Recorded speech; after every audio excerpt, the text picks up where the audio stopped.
What's up, everyone? My name is Quentin Flores, and for you guys that are brand new here that might not know who I am, I've been a real estate investor for literally next month will be a decade, over a decade. It would be 11 years, and I've gotten a chance to really do a lot of different things.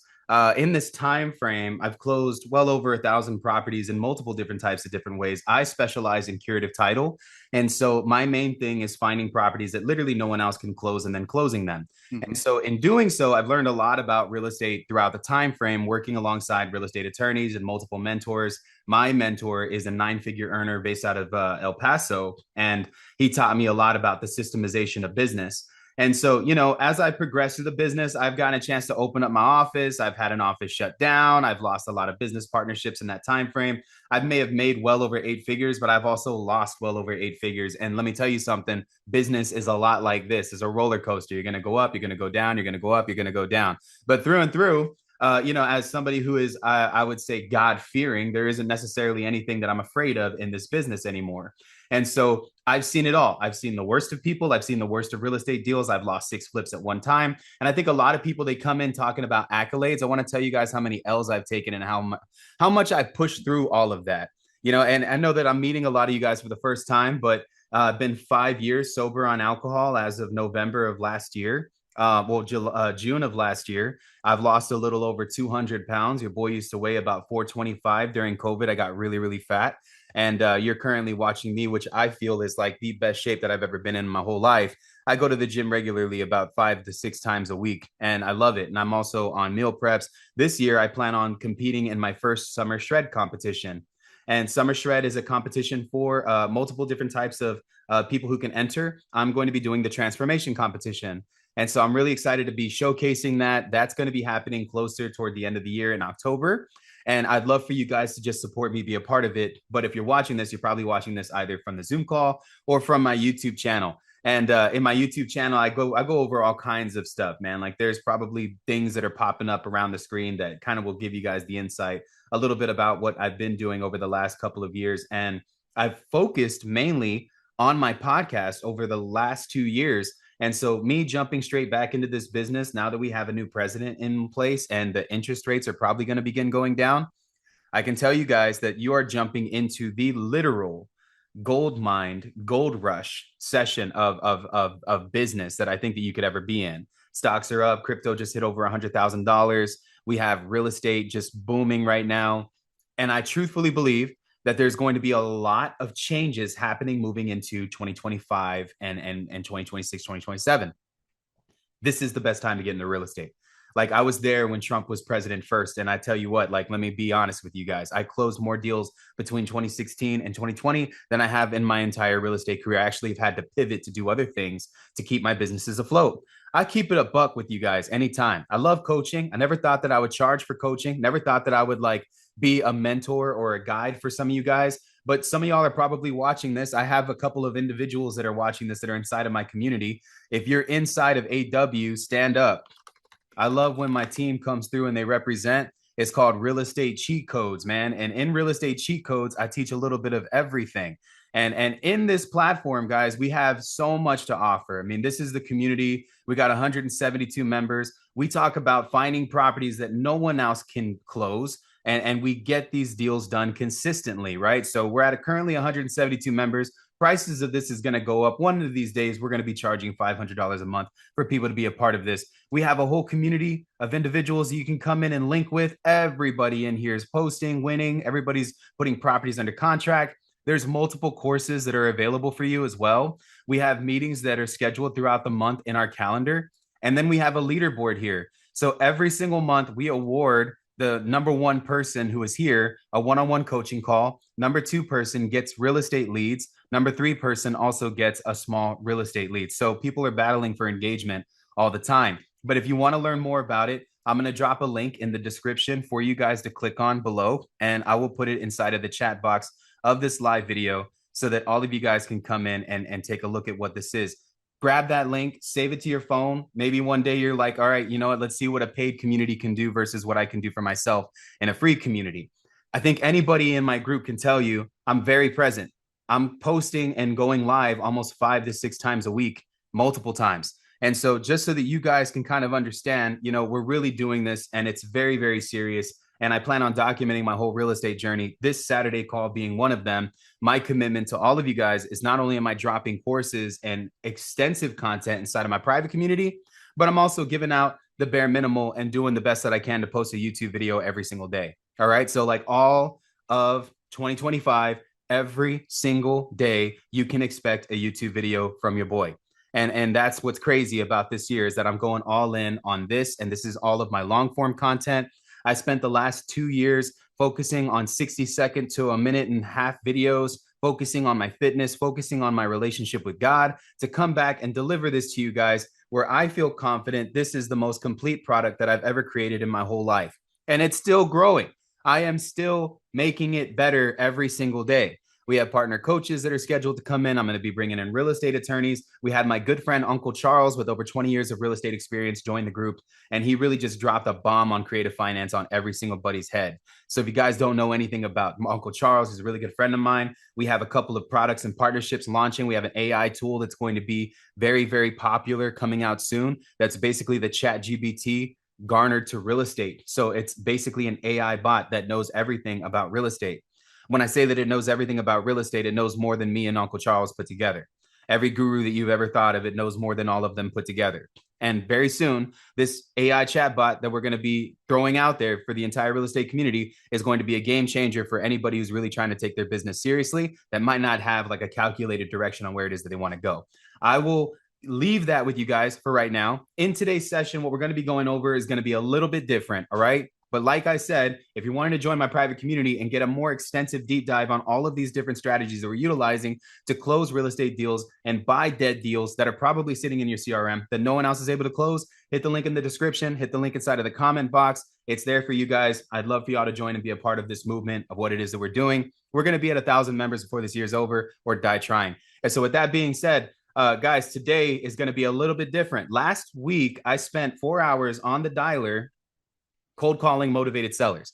Now, as you can tell, the term motivated isn't necessarily what it's all meant, like wrapped up to be. And that's the reality of it, okay? Is that sometimes when you start calling people, you're going to get a lot of FUs, a lot of stop calling me, a lot of you got the wrong number. It's a lot. And the traction necessarily isn't going to be the best for any of you guys that are doing this business. Now, there is a term that was coined a while ago called reverse wholesaling, and people keep changing the definition of this. Reverse wholesaling, for all of you that are watching this, is basically running your business backwards. It's taking what you normally do and then starting with the end in mind. I think a lot of people make this mistake directly at the beginning of their entrepreneurial journey because, again, most people that I meet that get on these videos, that watch these videos all the way through, and I don't mean to call you out or hurt your feelings, you are being taught from 8 different angles the best way to do the business. And I'm going to give you the advice that my friend RJ Bates gave me years ago. And RJ and I spoke in an event together in DFW. If you don't know who RJ is, I love him to death. He's a great friend. Him and his partner, Cassie, they're good people. If you guys want to look at somebody locking up real estate deals in all 50 states, my dude went live for 50 days and put 50 properties under contract, one in each state, on his YouTube channel. So if you're watching this, I'm going to pin his channel somewhere to the top here so that you guys can go and check him out. He's a great inspiration for a lot of us that are doing this. And he's inspired me a lot in my journey and what I am trying to do this year doing this, because I've seen what it's done for him over the last 2 years that he's been really focused on building his YouTube presence. Now, RJ is a freaking beast. We spoke at the same event in DFW about 3 years ago, and I'll never forget it. And I'm going to give you guys this advice. No more unicorns, consistent as a tree. Can you guys write this down and repeat it back to me in the comment section? No more unicorns, consistent as a tree. What does that mean? What does that mean exactly? A lot of you guys are getting mixed advice on the best ways to do this business. Take one person, one mentor. I'm that guy. God bless you. I appreciate you. Thank you so much for allowing me to be your teacher. Then choose me and then listen to everything that person has to say. Okay? That is the most valuable advice that I had ever received because I can't tell you how many people I tried to learn from. I have one mentor, y'all. I'll never have another. If I have another mentor, he better be doing better than my current mentor. And that's very hard to find in today's market of mentorship and coaching.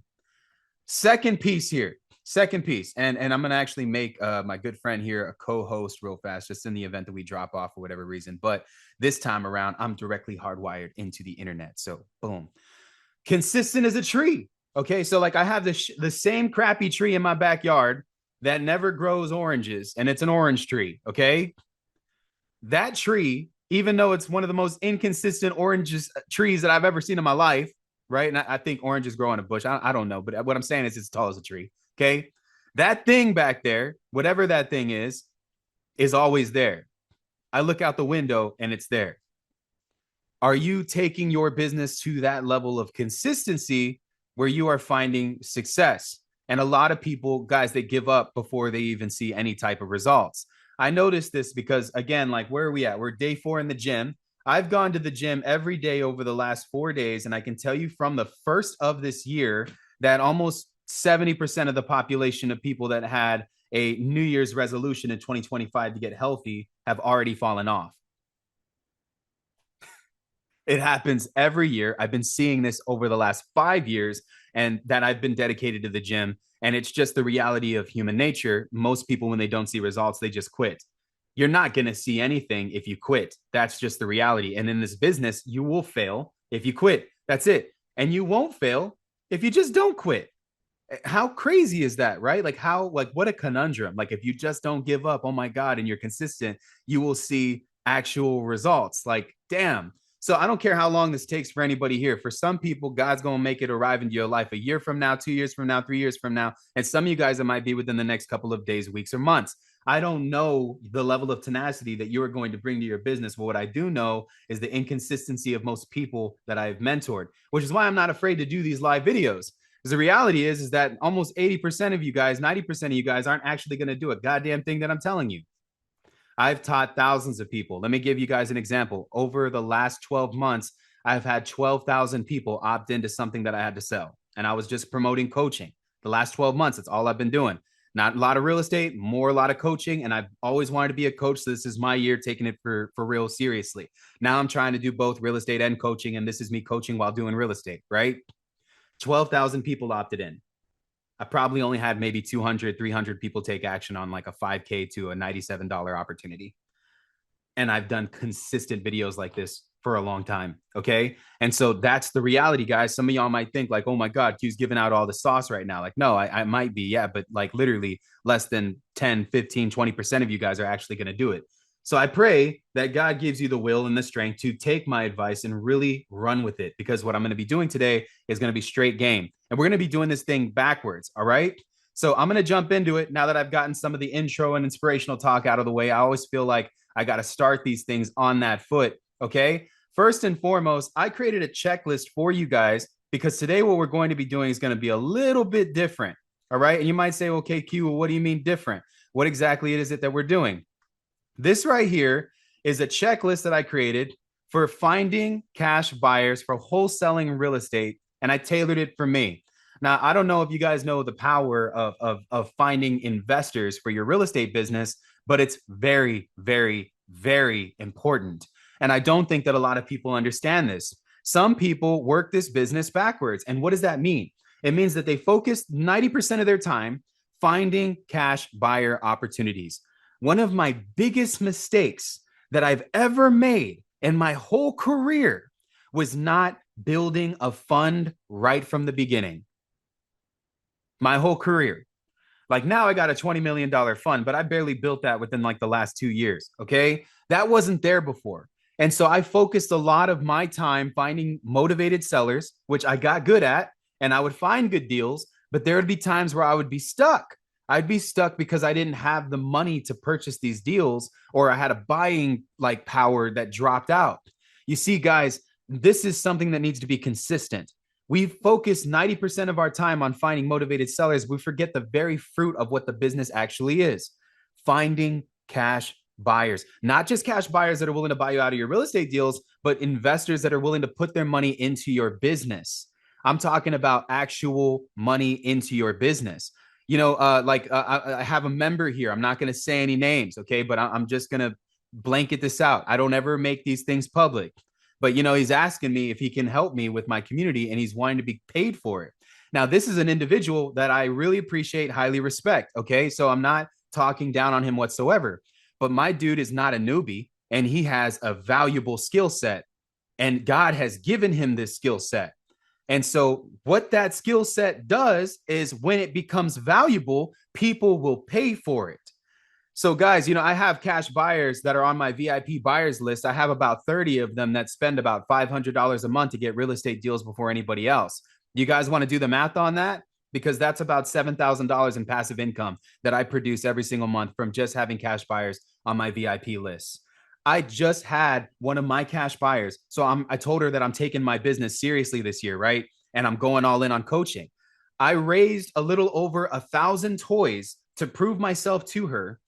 And I donated them to the charitable thing that her church was doing. She's working alongside the Salvation Army. She's a good friend of mine. Her name's Madison. She's local to San Antonio, Texas. We just did a podcast about Bible stuff. So if you guys are wanting to learn more about that, you can tap into Uncut with Q. I'll put it somewhere at the top so that you guys can be a part of it. Guys, Madison and I have done about 30 real estate deals together.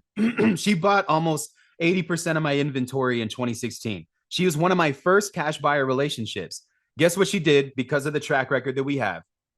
She lent me $30,000. Did I need it? No, but she wanted to park it somewhere. She said, real estate isn't giving her the ROI. Do you have something that's different? I said, yeah, I do. Check this out. And I showed her this community group that's paying me passively currently. And I'm mentoring and I'm coaching and I'm guiding. That's my credibility right there. I showed her all of my courses. She came into my studio. We met, and then I gave her a plan. So I pitched her on a product that I had already created.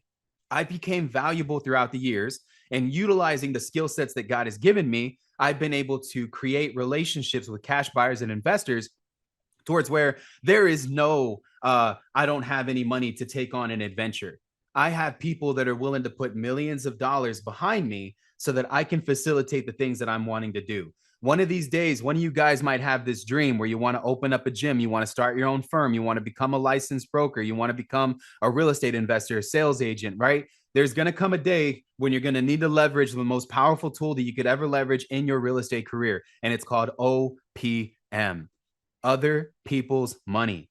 All right, come on, man. Am I talking to somebody here? How many of you guys want to become so valuable that your cash buyers will come in and they'll literally lend you hundreds of thousands of dollars to freaking buy real estate? Drop a 1 in the comments, drop a fire emoji in the comments. I know I'm talking to somebody right now.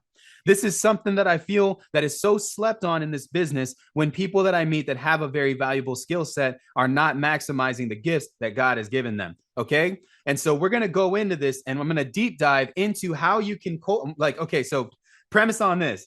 I have a list of over 10,000 investors that I've built, tried, true, and vetted that I just uploaded to a dialer. And I'm going to be cold calling all of these investors. And my goal today is to raise at least $200,000 in private money for my real estate business or a fund to fund more wholesale transactions that I plan on doing, whether it's transactional, whether it's a double close, whether it's funding. And I'm going to give you guys a checklist along the way. So like today's going to be a little bit different. We're not cold calling motivated sellers. As a matter of fact, we're going to cold call buyers. And in doing so, I'm also going to see if they have properties for sale. Now, some of you guys might be like, oh, crap, that's a different type of conversation. Let me tell you something. I love talking to people that are in business. I love talking to people that have money because I know what I have and what I bring to the table is very valuable. And if they want to make money, they'll tap into what I can give them. All right. So I created a checklist. We're going to go through this real quick before I jump into the cold calls for the day. But this is a solid checklist for finding cash buyers for wholesaling real estate tailored to you. So number one is to leverage social media and online platforms. Okay. What does that mean? Posting deals in Facebook groups, documenting your journey, throwing real estate stuff out there. I'm talking about content, videos, your journey, letting people know that you're actually involved. Engage on LinkedIn with people who are in real estate, using Instagram and TikTok to showcase your deals and credibility. So guys, I mean, back in the day, dude, I'm telling y'all right now, if we were to go to my live videos on Facebook, I have some of the most embarrassing clips that you will ever see of me walking properties, not knowing what the hell I was talking about in 2015 and 2014. Literally, I had no confidence, zero, zip. And so because of that, I was afraid. I was afraid of what other people would think of me. And so I'm telling you guys right now, the most vulnerable and powerful thing that you will ever do is documenting your journey from where you're at today. Ain't nobody that I've ever met has never loved an underdog story. Okay. And so you're the underdog right now. You have that credibility. And some of you guys aren't utilizing this thing that you're glued to in your hands every single day of the week. Take this time to begin documenting your real estate journey, posting your real estate deals, and giving other people real estate advice and being a freaking resource for anybody who gets in contact with you. A lot of you guys are here because you follow me on what? On what? Drop it in the comments. What do you follow me on? Facebook, Instagram, TikTok? What do you follow me on? School, right? LinkedIn? How many of you guys are here because you know of me on social media? Like, let's be honest. Almost all of you, right? I don't think any of you guys are here because I sent an email out, because I didn't. Okay. I didn't send a single email out. All I did was post about this, and lo and behold, I got 28 people. If we were all in a classroom, I'd say that's a pretty full place, considering some of you guys probably got loved ones, friends, family with you as well watching this video as I'm rambling about how awesome this business can be for you. Okay. Now, step 2, we need to tap into our real estate networking and meetups. What does that mean? Every single county, every single city has a real estate investor association. The goal here is to network at local real estate seminars and conferences, build relationships with other wholesalers, investors. Sometimes your next deal isn't going to come from a motivated seller. It's going to come from someone else that you meet inside of a community. Almost half of you guys that are in here today hanging out with me, and this is going to be going on for a while, so I hope to see this room blow up as the hours fall off of the clock. But most of you guys that are here, right? Most of you guys have an interest in real estate. That's what's amazing about what the algorithm looks like. The more that you're posting about real estate, the more that we're talking about real estate, the more that you're a part about, like the more that you're a part of real estate, the easier that it is to find other people. And actually, God will begin to reveal those people to you and bring them to you. When you are invested in a community, that's a very powerful thing. You're paying a membership to unlock the doors to your next deal, to your next bit of potential, or whatever it is that you're trying to accomplish for yourself. These are things to kind of take into accountability as you begin to grow and scale your Rolodex. Guys, Rockefeller, John D. Rockefeller, when he died in his estate, he had the biggest Rolodex you could ever think of. Names, numbers, addresses. He had people that we all know and love that have really made a dent in society. He had the founder of Apple inside of his Rolodex, Mr. Steve Jobs. He also had the creator of Microsoft, Mr. Bill Gates, in his Rolodex. He had multiple different types of people that he was connected with, that he worked with, that he kept all of their information. And a lot of these people, it was probably pay to play.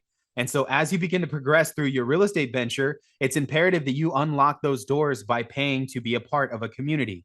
You leverage other people, and that's how you're able to get a deal faster. And sometimes your first deal, it might not come from a motivated seller lead or a list that you're building. It could come from another person who might need your help in a real estate deal.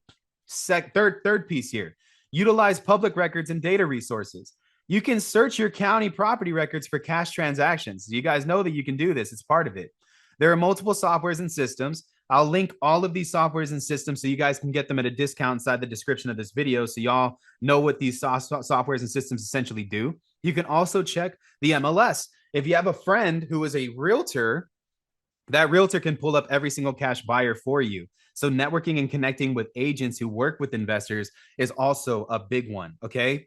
Second thing here is when you begin selling your properties, you want to run targeted marketing campaigns. We can send direct mail. We can use bandit signs as a call to action for our buyers. We can run Facebook ads, Google ads. There's so many ways to do it. And this one I wanted to add here because I felt like this is extremely slept on. Guys, think about this for a second. How many here know what hard money lending is? How many of you guys know what hard money lending is? Hard money is a short-term loan that you can get to buy a property, and you can utilize private income that is being structured into hard money income as a short-term loan to buy that property, fix it up, and flip it. You know, Kelly, for example, we talked about your mother's house, right? Obviously, we can sell it, but you have it for basically nothing. Like, it's your house. If you wanted to, you could contact a hard money lender, and a hard money lender would lend you $15,000 to $30,000 to fix that house to the way that you would want it to be. And then you can refinance out of that hard money into a conventional loan. And now you get to keep your mom's house, and it's brand new. When you refi into the conventional loan, you go from a 6-month term to a 30-year term. So your monthly payment drops significantly. Doing this will create a spread of equity that you get to keep. Okay. So if the house is worth $60,000, $70,000 fully fixed up, and a hard money lender lends you $20,000 to fix it up, Well, you don't have a balance on it. The only lien that's against the property is a hard money loan. They're going to lend you 20K to fix up your mom's house. You take that money, you dump it into the property. Now you fix it up completely. You send that off to a bank with your new appraisal that tells you what the current value is. Now it's worth $70,000.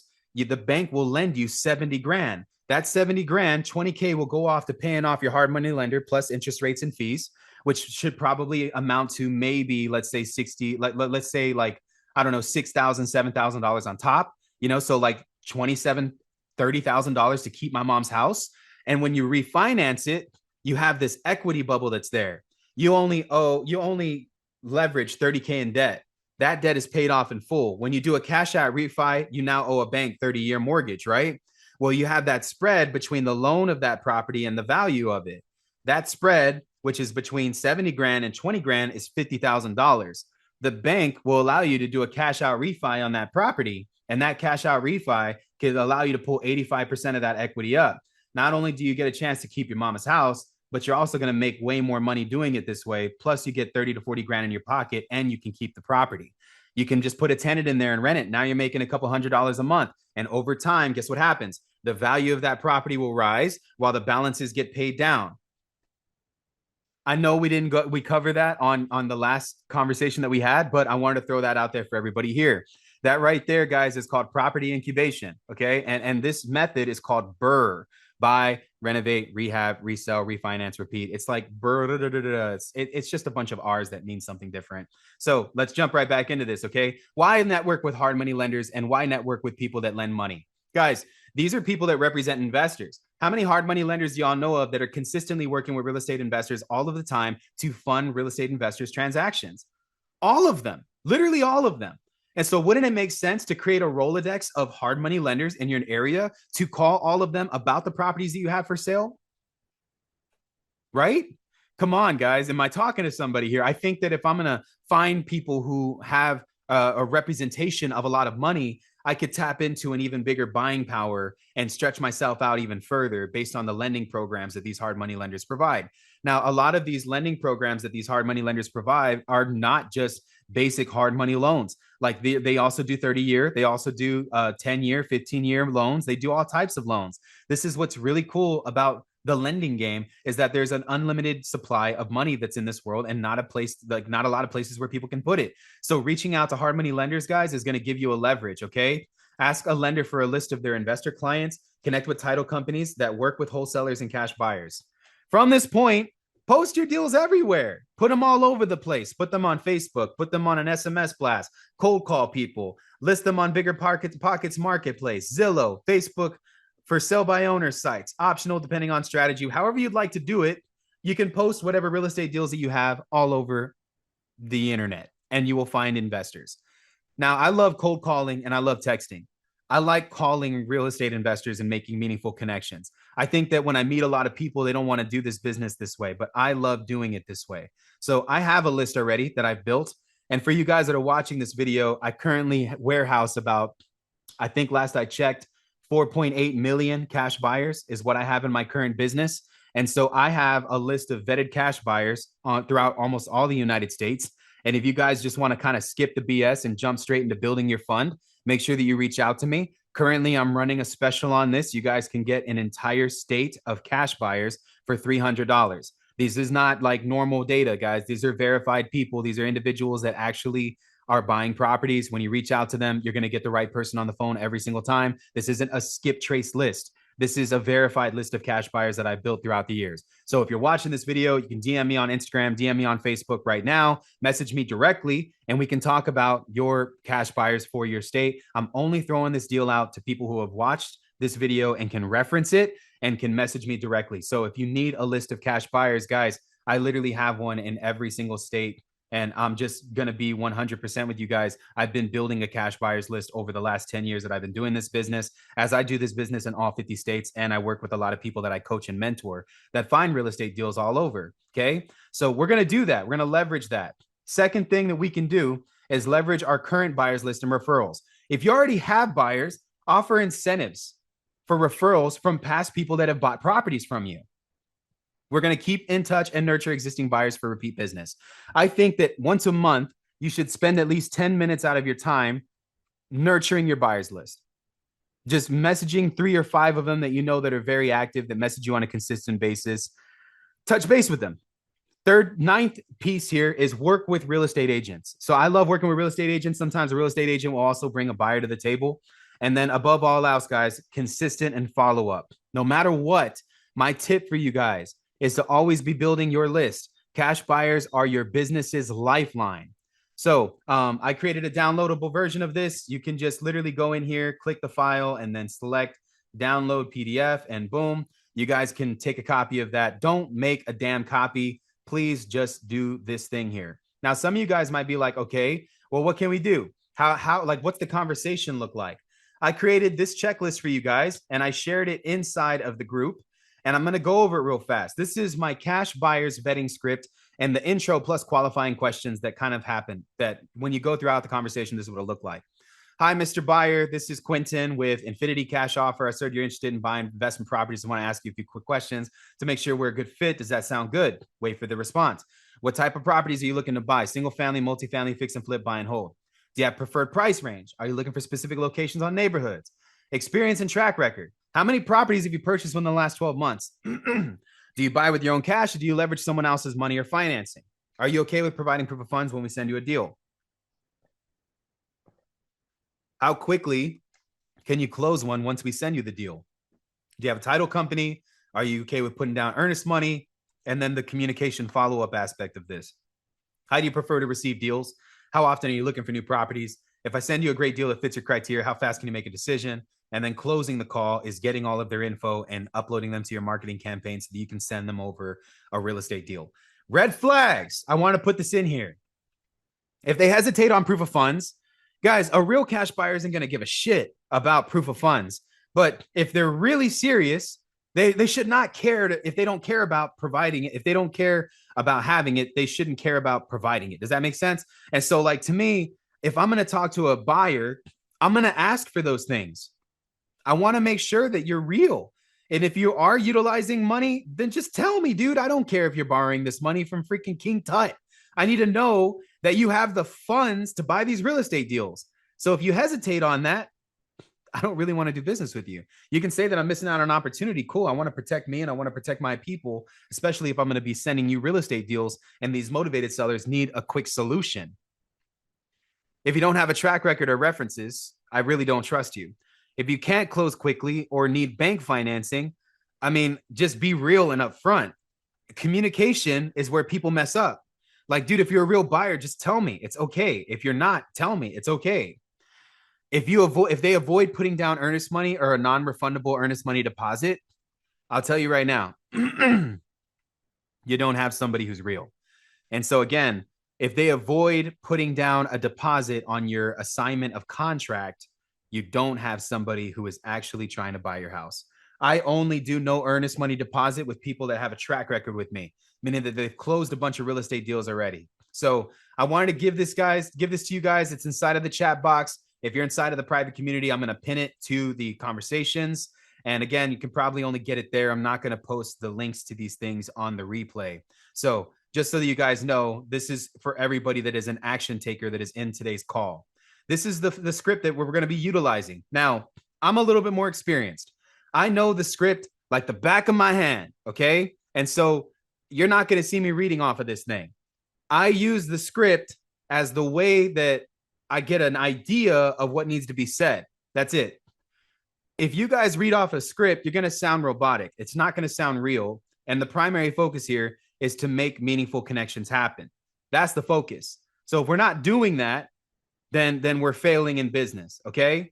We're not doing that, we're failing in business. You need to make sure that if you're doing this business, is that you're communicating effectively and that you've made the script your own, that you've mastered it to the best of your expertise here, right?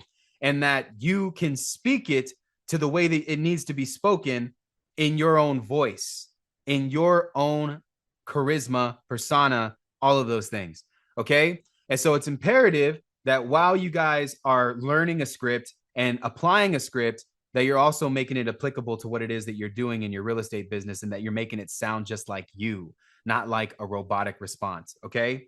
And so, guys, we're going to jump straight into this. I'm utilizing a platform here, and I'm going to showcase the platform for all of you just real fast. And that way we're all on the same page here. I'm going to make sure I don't close out any important tabs on my computer. This is the system that we're going to be using. I'm going to show it to you guys right now. Okay, let me share my screen real fast. I've already taken the initiative here, and I've imported all of my cash buyer leads into this platform for all of you guys to be a part of this. Okay, so again, this is Batch Dialer. Batch Dialer is one of my favorite dialers. If you want to check this dialer out, I'm going to throw it in the description of this video inside of this YouTube channel thing. I have multiple campaigns here. I've already created my campaign. You can upload all of your contacts. You can go here and upload different lead lists. There's multiple users that you can create. There's a phone system. You can literally do so much here. There's even reports so you can see what your campaigns look like. And again, like there's numbers that you can look at. There's add-ons and whatnot. There's even an AI assistant. It's really cool. So what is a dialer exactly? A dialer helps you make phone calls at rapid speed. That's what it is. And so this dialer is I have it set to 3 lines at once. So that means it's going to be making 3 calls at one time every time and routing me to the person who actually wants to do business with me. Now, apparently, guys, YouTube has something against posting videos with personal information up there. So I was only able to really showcase just a little bit of what that looks like on the other side. For some reason, when it sees batch, it's like, no, and it takes the whole video down, even if you have the video unlisted, because apparently it's private information. So what I'm going to do is I'm just going to log in on my computer here where it's blurred out. I'm going to put my mic down so you guys can hear the screen, and I'm just going to begin calling off of the dialer. Okay. So I've already created a campaign here. We're going to jump straight into this. Let me go into campaigns, lead lists, and then I'm going to begin calling cash buyers for 4 hours straight. And hopefully we're going to find some great connections here. And I want to raise a fund. I wonder how many of these people are willing to lend me money. Like, I want them to buy my properties with me as a partner versus just giving me properties, me giving them properties and running it that way. Okay. So let's run this real fast. We're going to play this campaign out. We have a calendar. We have our dialer good. Okay, cool. Dashboard. We're going to get into this. The main line. Users. Okay. And then phone system. We got our phone numbers. We got everything going here. Cool, cool, cool, cool. All right. Now we're going to activate ourselves.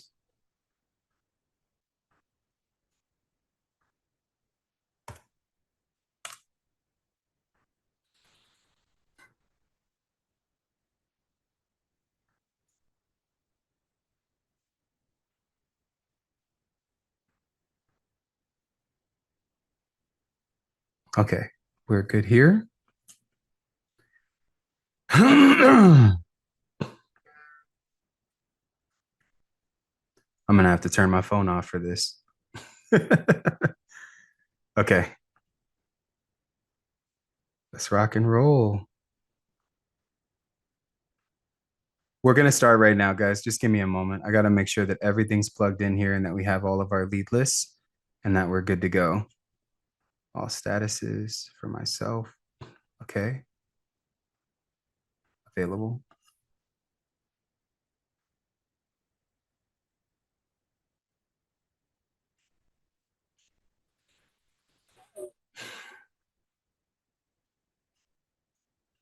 Test my microphone.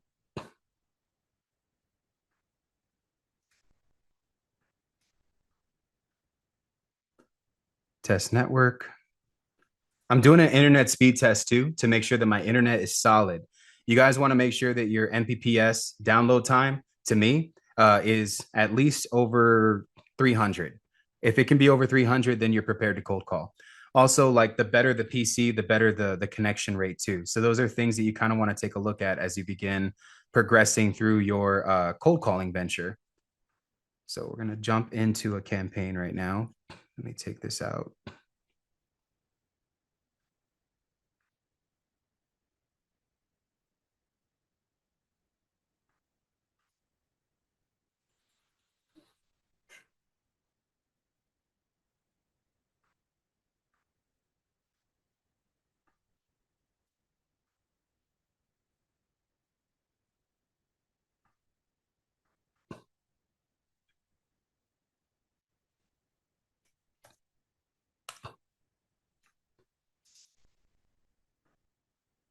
right.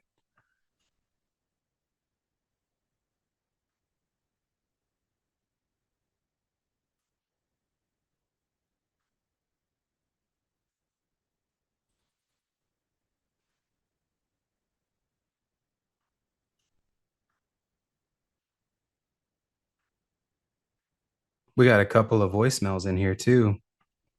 I'll probably check those later just so that we're on top of things. Now, typically, guys, before I start cold calling and really getting things going, I always just make sure that I kind of do like a few different exercises. I want my vocal patterns to be 100% solid. So, like, I'll do a couple of vocal exercises, fa la la la la la la, just to make sure that I got my tone. Second thing is I'll free up my hands. Don't cold call like this, like with your phone on your head. It's distracting. You don't want to do that. And so for you guys that are watching this, the most valuable thing that you can do, especially during your cold call adventure, is to essentially make sure that you freed up your hands. Okay, everybody hear me? So if you can free up your hands, you can speak with your hands, and it allows you to speak more eloquently. Does that make sense?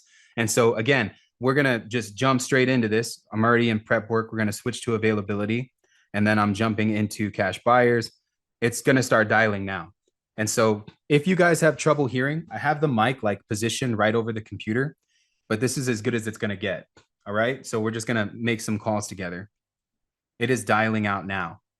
These little bubbles here, the Hi, this is Sarah. I can't come to the phone. Please leave a message. At the tone, please record your message. When you've finished recording, you may hang up or Can everybody hear that good? More options. Hey Sarah, how you doing? My name is Quentin. I'm a real estate wholesaler here in San Antonio, Texas, but I do a lot more than that. I'm actually calling you because I saw that you purchased a property maybe within the last couple of years. Anyways, I just wanted to make a connection with you to see if there's a way that we could do business together. I'm interested in sending you over some of the properties that I have under contract, and I'd love to hear from you. I'm also based here in San Antonio. So my name is Quentin Flores, and if you can and you receive this message, give me a call back if you'd like. I'd love to talk with you. God bless you, Sarah. You enjoy your weekend. So we'll left a voicemail and we'll move on to the next one.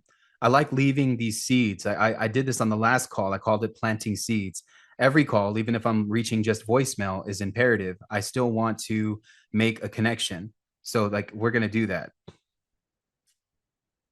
For calling ATI. Your call will be answered by the next available representative. Yeah, that's nothing. Answering machine. Everybody can hear that, by the way? Okay, cool. Just making sure. Like I have this mic down there and it keeps going up, but whatever. I think this should be fine. The Google subscriber you have called is not available. Please leave a message after the tone. I'm looking for somebody who's trying to buy a property now, man. Come on. Also, stay hydrated because this could be the most tedious part of the business.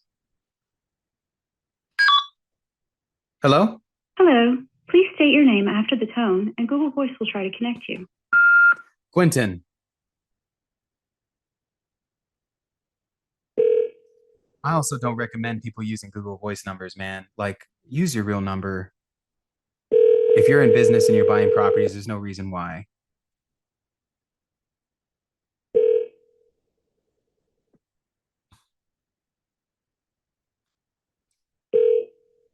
A lot of times too, people don't even like put the thing there. Like they don't update their Google Voice number either. Hello? Hello? It's okay. This is a numbers game, and this is the realness of what we do on this freaking video, like on these videos. I think that too many people they get like a list from people that are like, follow. Thank you for calling the Crydell Law Firm. If you know your party's extension, you may dial. Yeah. It's probably a real estate attorney that buys properties. But I just know like a lot of people that make content like this, a lot of them aren't actually like they're calling like warm leads. Like people are sponsoring them and they're calling like people that have already been tapped that are expecting a call. That's the reality. But it's okay. Like I'm not knocking anybody. Hi, you reached Steve Maligan with Worth Clark Realty. I'm sorry I'm unable to take your call at this time. Please leave your name, number, and a brief message, and I'll return your call as soon as possible. For a faster response, please send me a text. Thanks, and have a great day. At the tone, please record your message. When you've finished recording, you may hang up or press 1 for more options. Hey, what's up, Steve? This is Quentin. I am a real estate wholesaler here in San Antonio, and I'm just trying to see if you're actively buying properties still. I look forward to hearing from you, Steve. I think I could bring you a lot of value if you are still buying properties, and maybe there's something that we could partner up on. But I'm typically finding hundreds of houses every other month, and I think that this is something that we could work together on. Regardless, this is my direct line. You can reach me at this number. I hope to hear from you soon. God bless you, Steve, and I'll talk with you momentarily.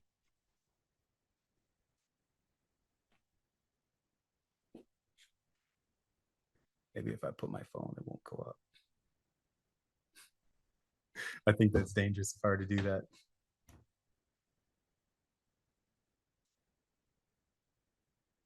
Then forwarded to the voicemail.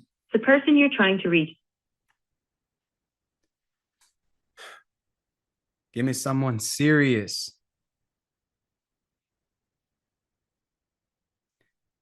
With a dialer, y'all, this makes this job so much easier. Let me tell y'all something. Like Forwarded to voicemail.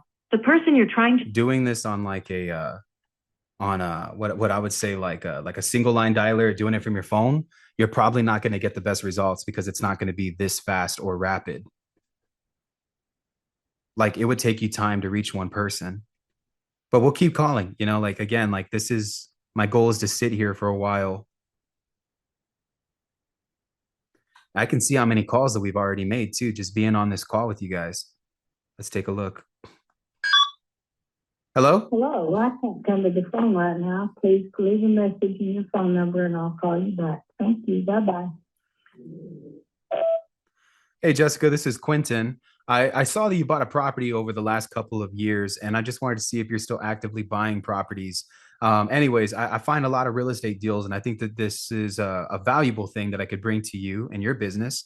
And I was hoping that we can make a meaningful connection. So it was good talking with you, Jessica. I hope this voicemail finds you well, and give me a call as soon as you receive it. Thank you.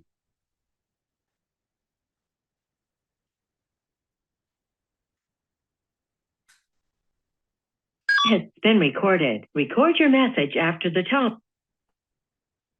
We'll keep going. It's been forwarded to an automatic voice message system. Look how fast that is, though, in between calls. Hello? Hello? Hello? Carlos. Hello? Yeah, who's this? It's Quentin. Quentin Flores. Sorry, I was trying to get this disconnect my Bluetooth because it wasn't working. No, you're fine. Okay. Carlos, you came to my studio one time, right? Don't you? You used to work with New Western Realty, right?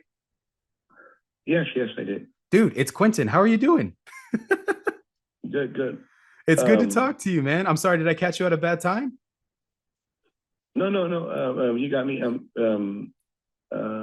No. I didn't work with New Western Realty. It wasn't New Western? No. I used to work with a different real estate company. I'm trying to remember the name of it. Okay, maybe a long time ago. Well, but Carlos your name sounds familiar. I'm trying to picture. No, you're fine. I'm sorry for the out of blue call, Carlos. I'm local here in San Antonio. I know of a Carlos Garcia that owns his own real estate firm now. Is that you? Are you still doing? No. I know what you're talking about. There's another. There's 3 Carlos Garcias in San Antonio and that are real estate agents. I see. And then people call me all the time. Yeah, but one of them was a police officer, and then the other I know who you're guy, talking about. I know both of them. Yeah. Okay. Well, I never know, but I know one Carlos who worked with New Western, and then he opened up his own firm.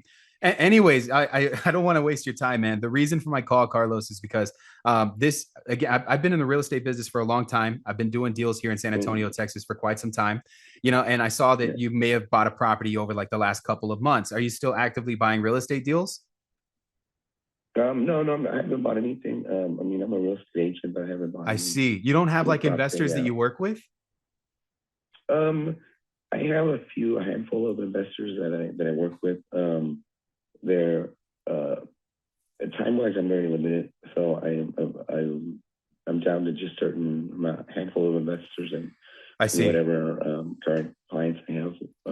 But I try not to overwhelm myself with too much stuff because I understand. there's just not enough time in a day for everything. I feel you, man. I feel you on an emotional level. 5 hours be feeling like 8 to 9 hours these days. And I just feel like I didn't get a lot done. But, Carlos, I'm also an investor. The reason why I was calling was, Carlos is a good friend of mine, the other one. And I was just trying to see if I can build a fund here. So like my goal is to raise capital to buy more real estate. I currently have a $20 million fund. I'm trying to add more to it.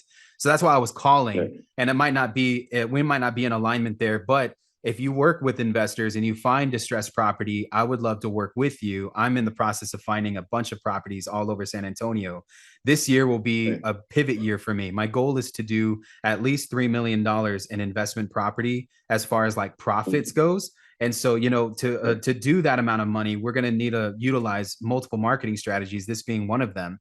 And I feel like it's something that could be valuable to you. But could you add me to your cash buyers list? I'm looking for investors that are also going to be putting more money behind me to invest into properties. One, and two, I buy properties myself. So do you think that I could be at the top of your list when you find a new property? I don't care if it's listed. I don't care if it's off market or a pocket listing. I'll take a look at it.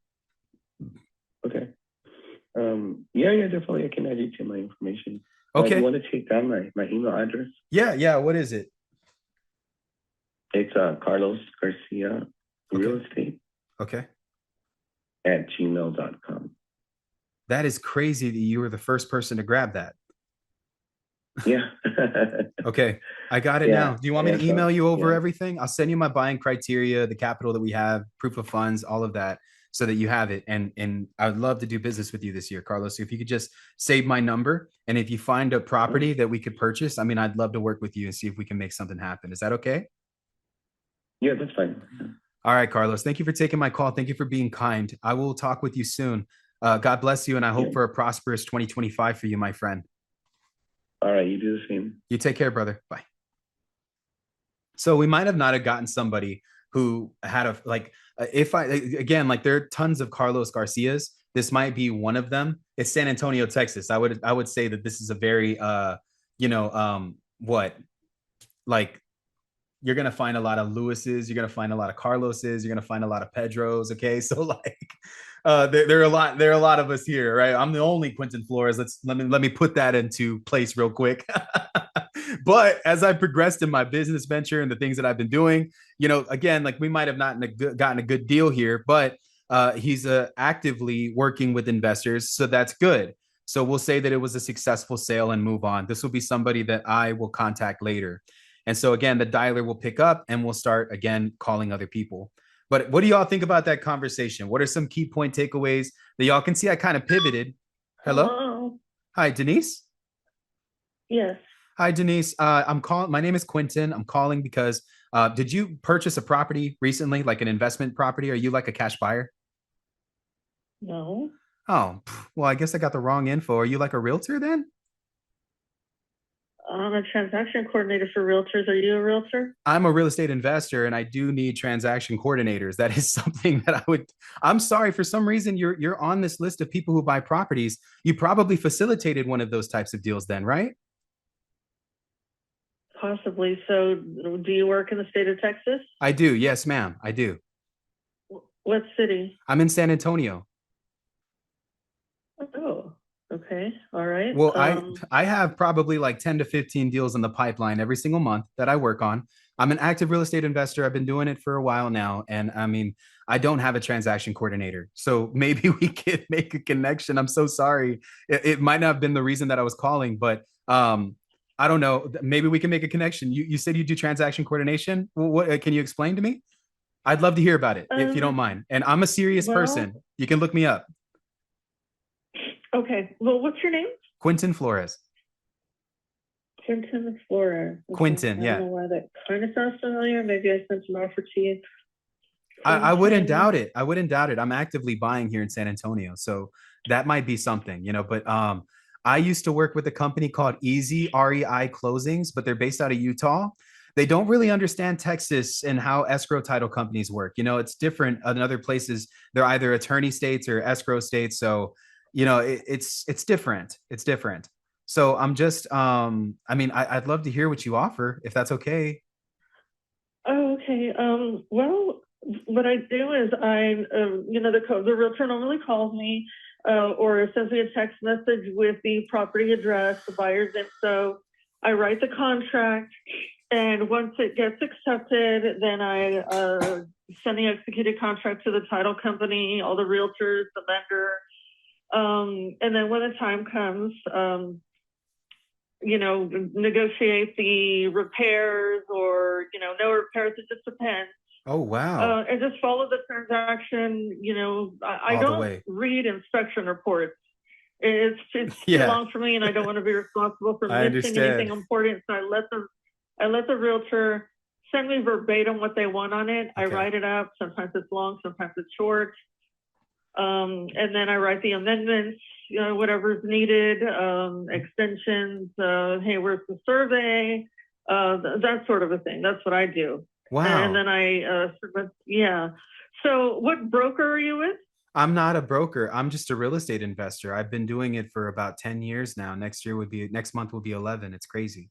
Um, so So do you need someone to write the contracts for you, well, I or? mean, I guess like the main thing. So I focus mainly on curative title work. I find a lot of distressed real estate. So in that time frame, we're dealing with multiple air situations. So you're telling me that when you do transaction coordination, that you also handle all of that as well? Yeah, I just inquire, about the survey and, did it meet appraisal? I don't do any negotiating with the other realtors though. Like, let's Understood. say it didn't meet, the appraisal value, then I let the two realtors hash out, the price Got it. or work something out. Got it. So my business model, we're typically not dealing with real estate agents. Do you primarily only do TC work for realtors, or do you do this for investors as well? I only do it for realtors. I mean, if you need somebody to write a contract for you, I can. I Yeah. mean, I would charge $60 per contract if you need someone to write contracts for you. Is that amount of money paid out when the transaction closes and it's part of the HUD statement, or is everything for that you do paid up front per contract? Well, the realtor can either send me a cash app I for the see. amount, or I could submit an invoice to the title company, and then the title company can send me a check. I see. Okay, But $60 perfect. is just to write the contract. There's Just only the to contract. follow Yeah. it through, then I charge $375. Is that paid out at time of close or before anything is done? So let's say the deal doesn't close. Do I still have to compensate you the 375?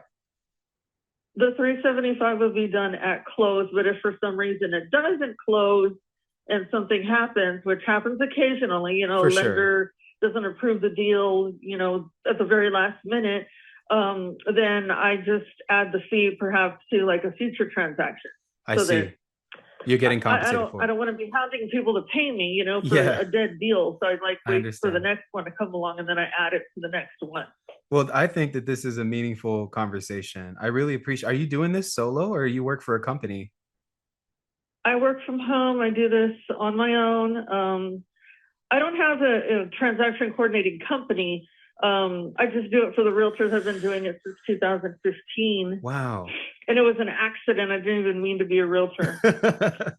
Well, look at you. I think that's amazing. You know, Denise, can I save your number and maybe you and I can have another conversation to talk about this more? Because my business model is a little bit different than what you might be used to. But I think that we have synergy here because I'm doing so many transactions and it's a lot. I need somebody to help me free up my time so I can focus on more properties and not on all this paperwork. You get what I'm saying? Uh-huh. Yeah. Are you a cash buyer, or do you do the hard money loan? I do the cash buying. So like typically I'll buy cash, but every now and then I'm using somebody else's money. Not typically hard money, but I have my own private money that I utilize to buy properties. So I think that there's synergy here. I think that we could definitely work together. I just kind of need to explain my business model to you and then we can jump from there. Is that okay? Sure, that's fine. So, what part of town do you live in San Antonio? I'm right here by 90 and 1604. So like kind of like northwest-ish, kind of close to Alamo Oh, Ranch. Oh, all right. Well, I'm not far from Alamo Ranch either. Well, do you want me to text you and maybe we can set up a time to meet this week and I can go over what I'm needing help with?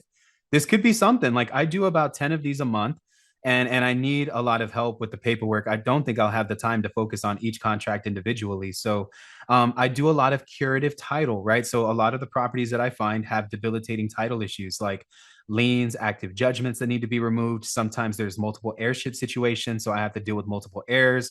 There are often times where essentially I have to, go in and really get more detailed, which requires a specific type of attention because, we have to remove certain things or contact multiple parties that are involved with the transaction.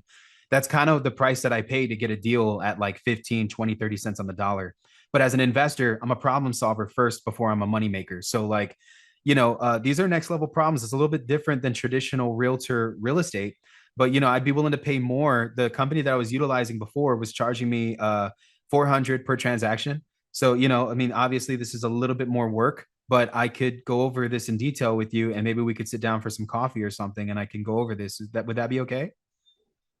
Yeah, that would be good. Would it be okay if I possibly took my teenage son with me? Of course, I don't mind. I might have to Just bring as a my 8-year-old precaution, 'cause kid. I'm not used to dealing with, meeting with strange Oh men. yeah, yeah, of Not course. that you're strange, No, but no, you're we live fine. in a crazy world. I So get it completely. I'll even bring my wife and 8-year-old son. Like it's not a big deal. My office okay. is at it is right by the airport. So if that's closer, I'm central. So I mean, if it's better to meet in like a public area, my office is huge. There's a whole bunch of other people that are inside of it. It's inside of a boxing gym slash entertainment center. So like I'm a partner owner of a local gym here in San Antonio. And Where's the boxing gym? it's called Davies Entertainment. It's off of Midlex Drive behind the airport. So I mean, I'd love to meet you in person, maybe invite you to the gym and maybe we could talk over a workout or something. I don't know. It's up to you. But I Oh, just wow, that's interesting.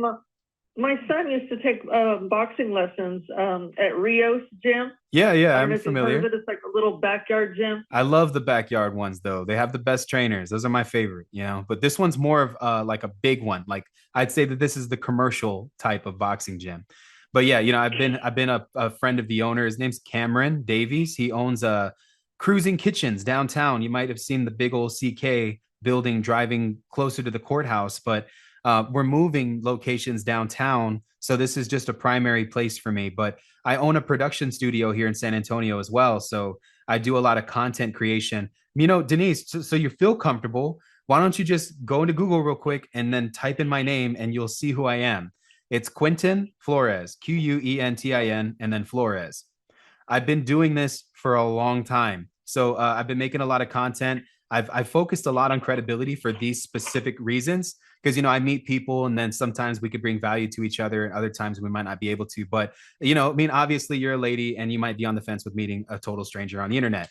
Well, I'm not a stranger. Freaking everybody here in San Antonio knows me. So like I'm a very big presence when it comes to real estate investing. I've done a lot of big real estate events. I've been on Good Morning San Antonio. I've been on Ken's Five as a real estate flipper. I've been on Today's Investor, which was a short-term TV show that never got past the pilot that did maybe a couple of episodes on national television. So, I've spoken on stages too. I'm not like a small time dude. So if that makes you feel more comfortable, I'd love for you to kind of go in and get to know me more. And you can just do your research, follow me. I'll follow you right back right now. And maybe that'll be a little bit better for you. Okay, all right. So yeah, I'll look you up on the internet and see what I can find. Yes, ma'am. So you do content creation for other people, like Yeah. when they're posting or Exactly. doing their affiliate marketing? When I made a lot of money in real estate, I always had a passion. So like my name isn't Quentin by chance. My mother named me after Quentin Tarantino. So I've always wanted to be a filmmaker and I make short clips too, like little skits for my ads when I'm running ads. Cause I also coach, like I do coaching for real estate, hence the charisma in my voice. I'm sorry. I'm born with it, Denise. I don't know what to do. Okay. It's just, this is how I sound, lady. I'm kidding. But okay. I've been an internet personality for some time now, and it's kind of like part of who I am. So, there's the credibility. Are You you can on look up all the TikTok? real estate deals that I've done. Yes, I am. Real Quentin Flores is the @ that you'll look up. And again, just spell my name right because people spell it wrong. It's Quentin.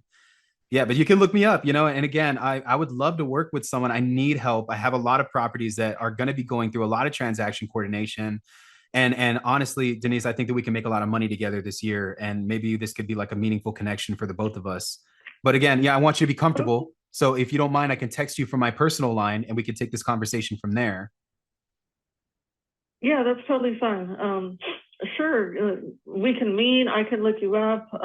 Yeah. Yeah, that's very strange. I normally don't answer unfamiliar phone calls, and for some reason, I decided to pick up, and I normally don't, especially when they're like, "Hi, this is Denise," and I'm thinking, "Oh, whether they're trying to sell me something or it's a foreign call." No, I'm trying to make money with you, not sell you something. Oh, I know, but I normally don't pick up the phone if I don't know who it is. And Yeah. I did. I picked up your call. Wow. Well, maybe that's God. I don't know. But here, I'm going to text you from my personal line. Okay, here we are. Hey, it's Q. Okay, I just texted you right now. Did you get it? Yes, I received. That's me. This is my work phone. So you can save this one as my work phone. You can just save it as Q buys houses or Q big investor guy or something. But yeah, I mean, look me up. I'm all over the internet and I don't mind showing people. I've been doing this business for a long time. And I definitely want you to be comfortable as if especially if we're going to meet and we're going to talk about what we can do to help each other, if that's okay. Okay, yeah, that's totally fine. So, you're not with a broker, you're not a realtor, you're an investor. Correct. Do you work for a corporation? Well, I own my own. It's called Infinity Cash Offer. I've been buying properties for Okay, at least a decade, but I so buy it's under a lot of like an different. LLC then. Correct. Yes. Correct. But I've had a big Oh, real estate office for quite some time, and we have a small team. My team focuses primarily on finding distressed real estate. So, we're out here. We're finding properties. We're looking for properties. We're buying fixer upper opportunities. And again, like I can't tell you, I've probably gone through two big TC companies, and I've been let down. I think that this would be like a great opportunity for me to not only just find like somebody who can help me out with the TC part, but to create maybe even like train you on what this is and you can add this to your portfolio of what service you can add to other people. That's just my mhm. thought process, because I'm a coach too, so like I can teach you what I do and you can learn while we earn at the same time. Yeah, what were you unhappy with the old coordinators? Well, I feel like there was a lack of communication, daily touches with not daily, but at least bi-weekly, if that, like once, twice a week with some of my clients that were under contract. And then we lost a couple of contracts due to bad communication. So I think the communication aspect was the main problem that I had with previous companies. On top of that, they took on more clients than they could handle, and they didn't have the employee infrastructure to facilitate the level of volume that we were bringing. Now, I'm not saying that I can put everything that I got in one person, but if your primary focus is just transaction coordination, I think you can handle 5 to 10 a month. But we can see, I don't know. My files are different, Denise. They're not like normal files. And that's why I would like to just explain this further. I do have to get going on my next call, but I did text you so that you have my number. Do your research on me. I'd love to meet with you if you feel that this is a good connection for you and your business. Maybe we can meet in the middle and find a place where we can make money together. Okay, yeah, sounds good. I will look you up and then we'll be in touch and maybe we can meet sometime next week. Yes, ma'am. Maybe around 5 or so. Okay, In the Alamo Ranch area, it's totally fine. that's cool. All right. I appreciate you taking my call. Thank you for being kind, Denise. I'll talk with you soon and you have a wonderful weekend. Okay, you too. Happy New Year. Thank you. Happy New Year. Bye-bye. So that call was a little bit different. Notice how, like, again, like she may have been on a cash buyer's list that I pulled because she facilitated a cash buyer deal where realtors were involved. Now, 9 times out of 10, most people would just hang up and move on. Now, this is somebody that is local that does transaction coordination for real estate investors. In my opinion, I would say that that's a valuable skill set. A lot of people that I meet, especially that get into wholesaling real estate, their whole business stops because they have to focus on title company stuff. So what a transaction coordination, like what a transaction coordinator would essentially do, a transaction coordinator would help you by alleviating the stress of focusing on the actual property and allowing you to focus on the how do you say the marketing, the finding more real estate deals, the putting properties under contract. That's what you want your focus to be on. You don't want your focus to be on the transaction coordination part. So yeah, we might have not have got a cash buyer doing that, but we got a connection with somebody who may be willing to be trained to do TC work. And 375 is not too bad, man. Nowadays, TC coordinators, they charge about $500 to $1,000 per transaction. So I'd say that that was a meaningful connection. This might not be something that like a cash buyer, what we sat out to do, but understand this, guys. You maximize every single call, no matter what. And sometimes the call might go in an entirely different direction, but we pivot and we figure out a way to make a meaningful connection regardless. Okay. And so again, like every phone call is worthwhile. They don't have to just give you what it is that you're trying to get. You want to maximize it. They might still have a resource. They might still be a tool. They might still be somebody that we can connect with where we can make some money happen together. So again, we're calling and we're making meaningful connections. And that's what I always try to stress to anybody that I coach, especially in the group. So I would say that that was a successful sale. We're going to mark that as successful. We're going to move on to the next one.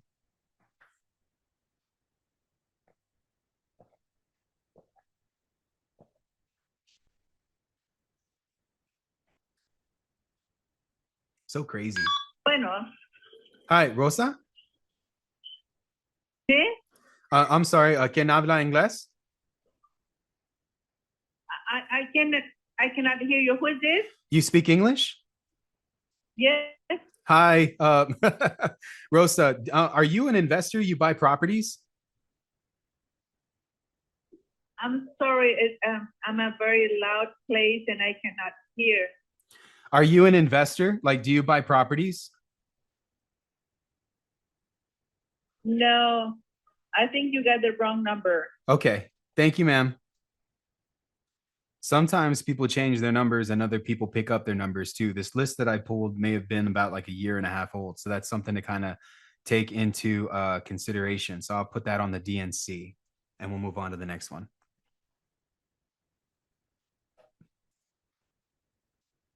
Come on, let's find some money. Sometimes it's worthwhile to just text them all. Like that's what I typically do. April. Hey, April, this is Quentin. How are you doing? Good. Yes, ma'am. I'm calling. Are you an active real estate investor? Do you buy properties? No. Oh, No. how are you on this list? I'm wondering. Like, are you a realtor maybe, or a transaction coordinator, a lender? I'm a appraiser and a realtor. Oh, got it. Okay, cool. You do appraisals? Uh-huh. I see. Well, then your name is probably on this list because you facilitated a real estate deal that an investor was involved in, more than likely. Oh, okay. I apologize, Okay. but I am an active investor okay. myself, so I'm always looking for connections. You do appraisals? Do you do desktop appraisals?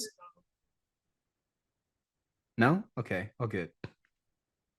So, all good. She doesn't want business, but if she knew, I mean, I get properties appraised all the time for my flips. It's all good. Hey, this is Tawny with LP2 Realty. Please leave me a message and I'll Move on to the next one. For some reason, there's a lot of realtors on this list. I'm not trying to call realtors, but appraisers and realtors is not bad.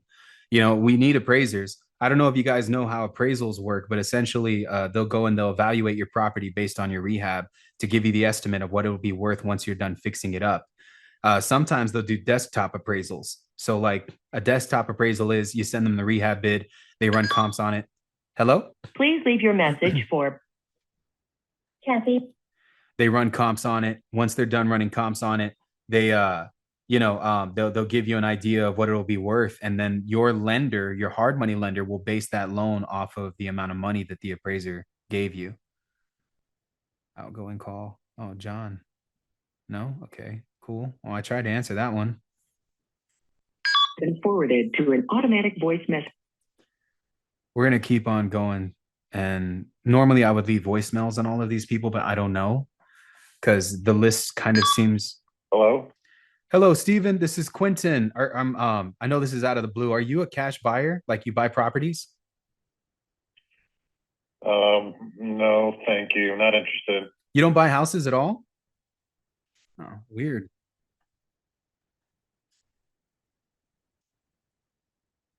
All good. We'll keep going.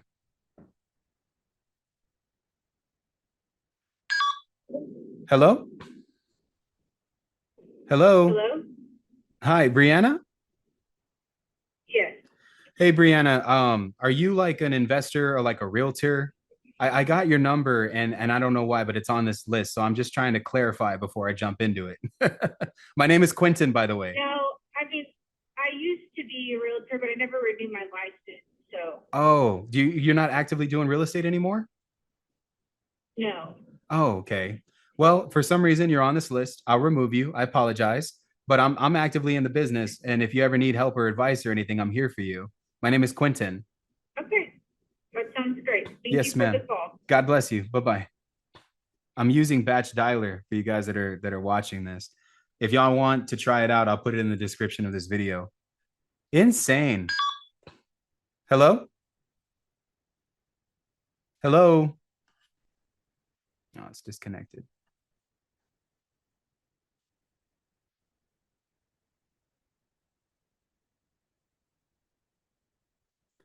Appraiser realtor.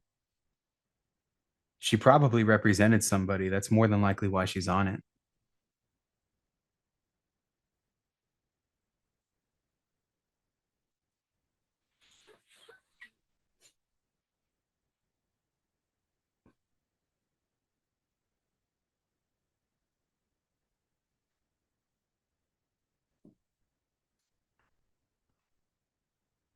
Call has been forwarded to voicemail. The person you're Numbers game, y'all. Just numbers. That's all it ever is.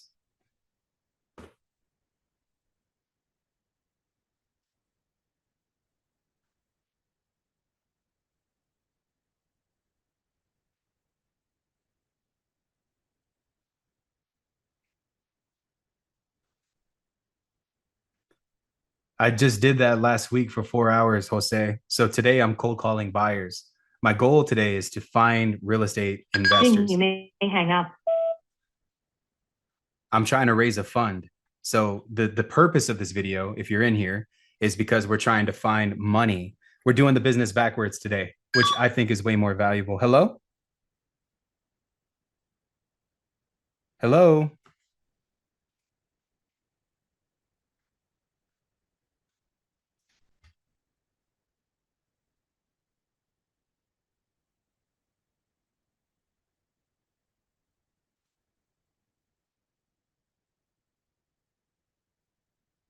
It does. It comes with 50% off, just FYI. But this is reverse wholesaling. So, my goal here, guys, is to raise a fund. You know what I'm saying? For you guys that are watching, somebody's asking, like, if I have a link for batch leads. Yes, if you use promo code growth, it'll knock 50% off of the top. So that way you can get your first month for half off. And then afterwards, it's about $139 a month. Hello? Hello?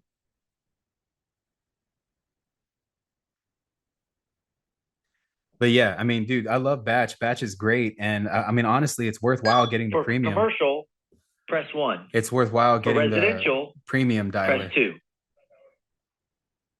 The premium dialer comes with like 60 phone numbers every single week. Yeah, I got you, Lewis. Or if you can just message me on school, that way I can send it directly to you. It's easier.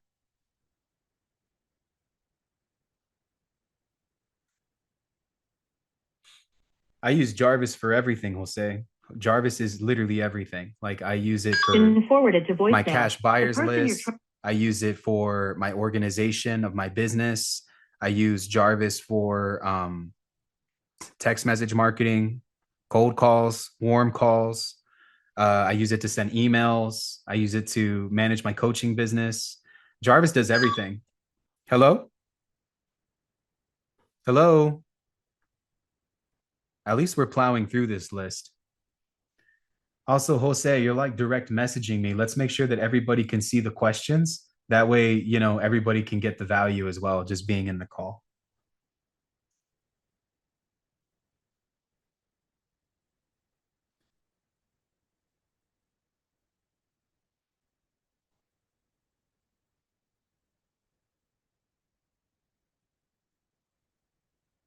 But I love this dialer. I mean, it's fast. As you guys can see, like I'm getting hit after hit, connect after connect. That's what you want to see. Hello? Every single time it beeps, it's either hitting somebody's voice message box or somebody's answering the phone, but it's rotating phone numbers. So like the dialer will continuously go. Jarvis works in London as well. We have a huge London office out there that facilitates all of this. It'll work for anything. Jarvis is an international platform. It's not just for United States. My platform though is built for real estate investors, so it's a little bit different. But yeah, you can use Jarvis in any country, which is really cool. Edit voice message system 2-1. Voicemail. Just keep it going. I wouldn't recommend a CRM though. If you guys want my advice, At the tone, if you guys want please my record your advice on CRMs, what I would recommend is watching my last video that I threw up on YouTube, because in that video I went over what a CRM does and when and how you should get one. I mean, I think that there are some people that start the business backwards. They get CRMs and that's like the first step in their business, and they want to build their business out of a CRM. I'm totally opposite. I want volume first before I get organized.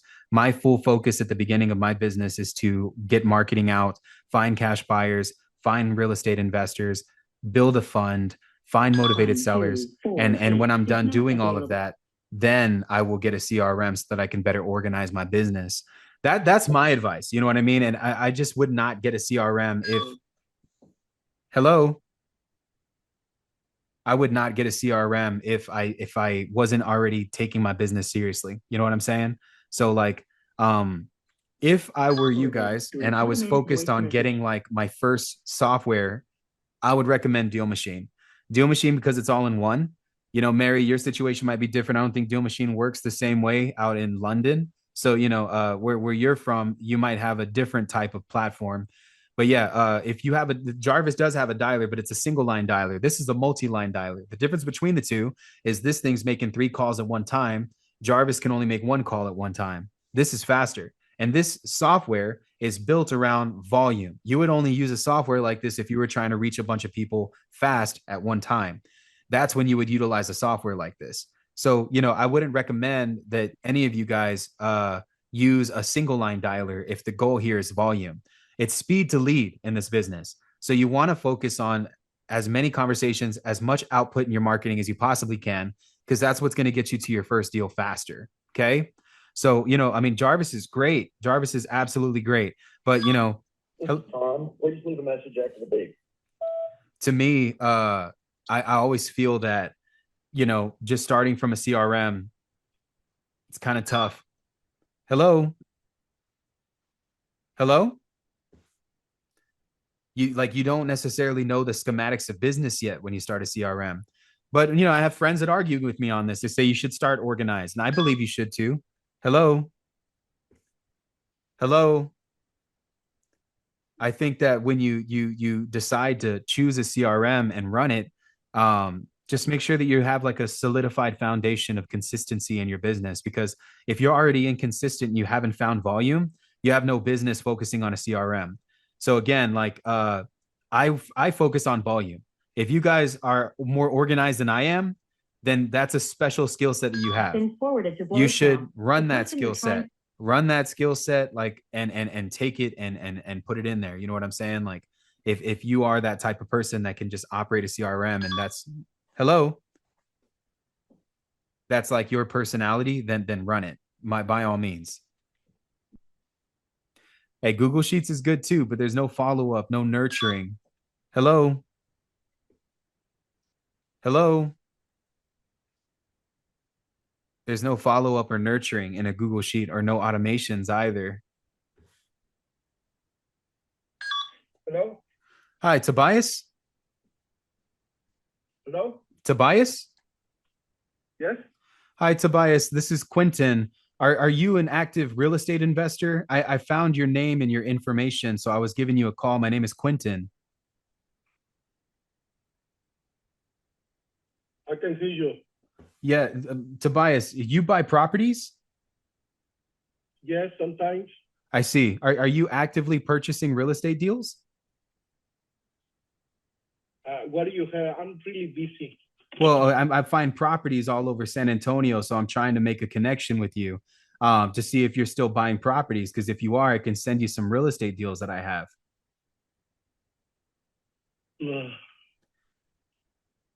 What do you have right now? Well, right now I'm currently marketing, but typically what I'm finding is properties valued between 100,000 to $180,000 fully fixed up.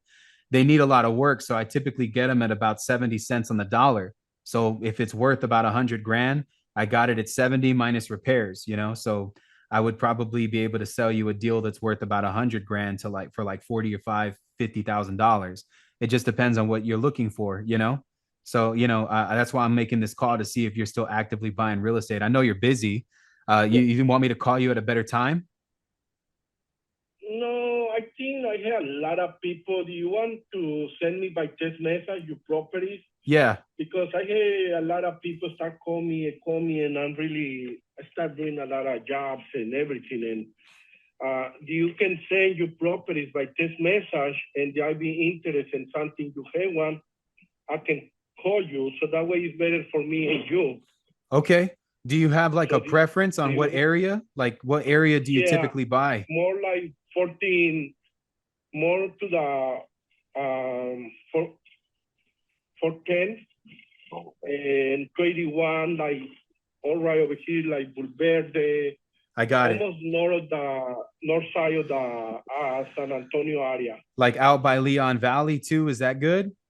Leon Valley too. Okay. Outside 1604, outside 410, but not south side. Already made a few in the south side, but honestly, that's no good for me. Probably downtown. Okay. Nothing in the south side of bad areas like New Braunfels and 90. That one is pretty bad areas right over there. How many properties do you typically buy? Like, could I send you more than one? Normally I buy in a year between 5 to 10. 5 to 10. Okay.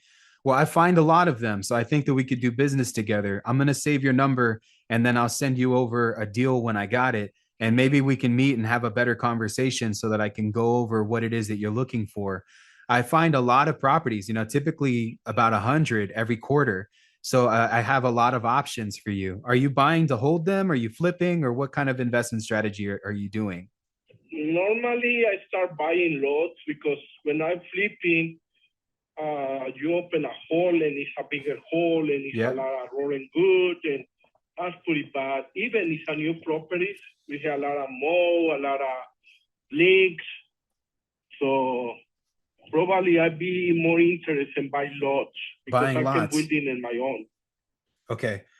Do you mind if I text you from my personal line and then I'll save your number? If you're buying lots, I find lots all of the time. So I think that this could be something that we could work on together. Okay. I'm going to send my you personal phone, so you send me that right over here. But give me like you good deals. One guy, he started showing me a property in 95, and the end he's like coming down to $50,000. That's, I just wanted to be more in like, I don't want it to start like, oh no, I'll give you this one, how much is that one, blah, blah, blah, blah. Just going to the point, give me your best price in the front and that's it. Got it. I understand. So on the lots, do you prefer there to already be like utilities? Yeah. Okay. It can be whatever because I can do the utilities too. But more of the time is the price. Are they residential lots typically? Or would you buy a lot like a commercial lot? I got it. Okay, cool. All right, Tobias, I really appreciate you taking my call. Thank you for being kind. I will I just texted you from my personal line. I'll send you over all the lots that I get this year and maybe we can do a deal together. Okay. I'll check it out. Thank you, Tobias. God bless you, my friend. Bye. Bye-bye. Nice. Guys, you know how hard it is to find people who buy lots? Like, seriously, that's one of the wonkiest businesses. Now, there are times when I meet a wholesaler and a wholesaler will typically find like a lot that's in the middle of nowhere. Like not in the middle of nowhere. I'll say that it's a weird lot, like a vacant lot that's kind of like outplaced. You can't put a house on it. It's maybe in sometimes somebody's backyard. These lots, what I've come to see is that most people don't know how to facilitate those. I'll give you an example, right? So one time I put a property under contract and this house was a lot that was in the backyard of someone else's property. So this gentleman did not own both lots. He only owned the house, and then he owned the backyard, and then there was a fraction of his backyard that was owned by someone else. And so this is something that's real cool that I think that a lot of you guys sleep on. But let me tell you something, if you add this to your portfolio, you will close more deals. If you get a lot that is in a weird place and you don't know how to move it, guess who buys those things? Bondsmen. People who bond out murderers and people that go to jail, DWI, bondsmen. So then type in like local bondsman near me. Like, I don't know what kind of bondsman you guys have, but we got like AAA bail bonds. We have best action bail bonds. We have next day bail bonds, San Antonio, Texas. And so they'll actually give you the value. Kelly has a good question. It says, how you found out what a lot is worth? What you look at is new builds in the area. If it's a residential lot, and you find a lot that is in like an area where there are a lot of new houses that are getting built, essentially, guys, whatever the ARV of those new builds would be, like, so the after repair value, if you saw a new build sell for about $100,000 in the same neighborhood, you could sell that lot for about $10,000. Okay, so it's 10% of the new build cost. Now, if you're finding a lot that's in the middle of freaking nowhere, like in someone's backyard, or it's just a random plot of land that doesn't really have much value, the reality is that if you contact the bondsman, they'll buy it from you, and you go off of the appraised value.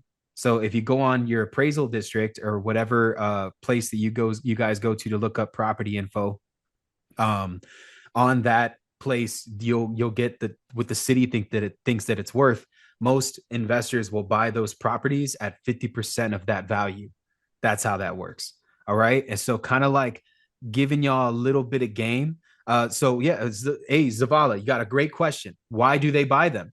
So to get your bond, they borrow against that bond.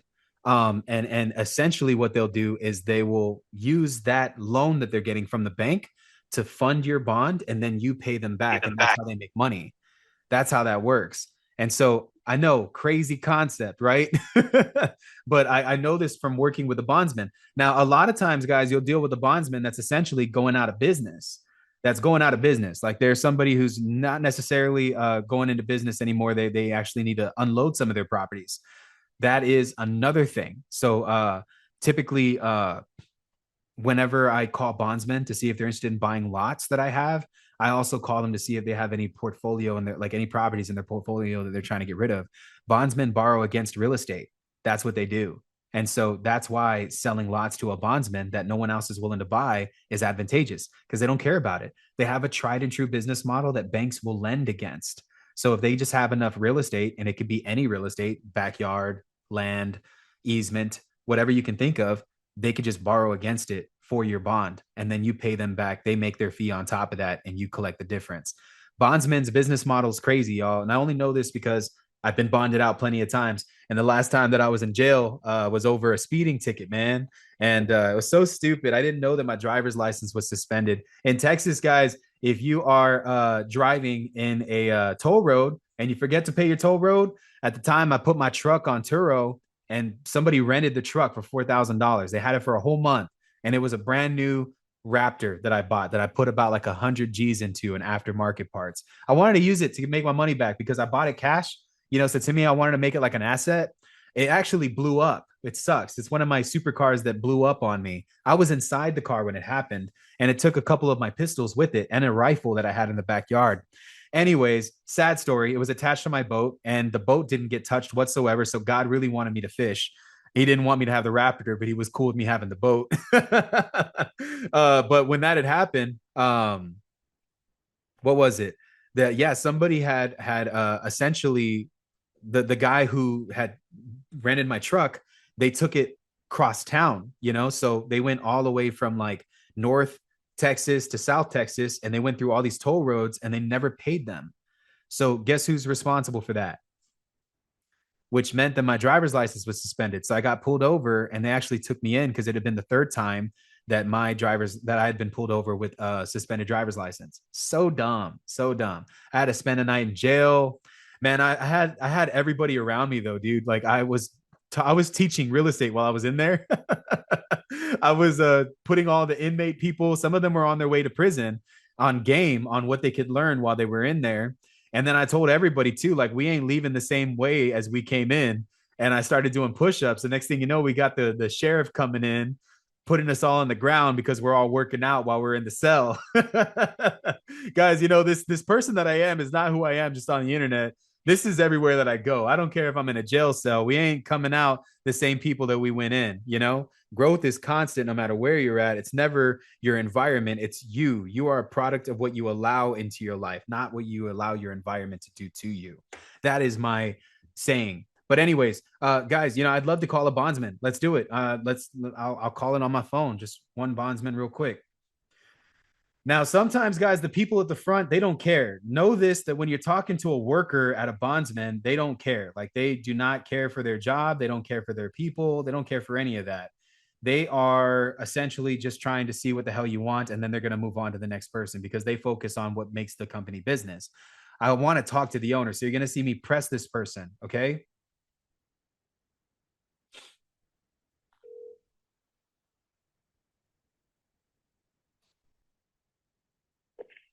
AAA Garcia Bell Bonds. Hi, this is AAA Bell Bonds.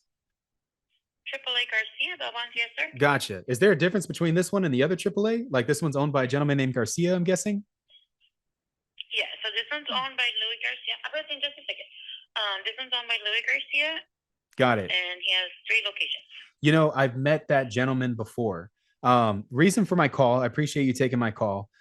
Reason for my call was because I've worked with Mr. Garcia before. He actually bought a couple of my properties. He told me that he borrows against real estate to pay for people's bonds sometimes.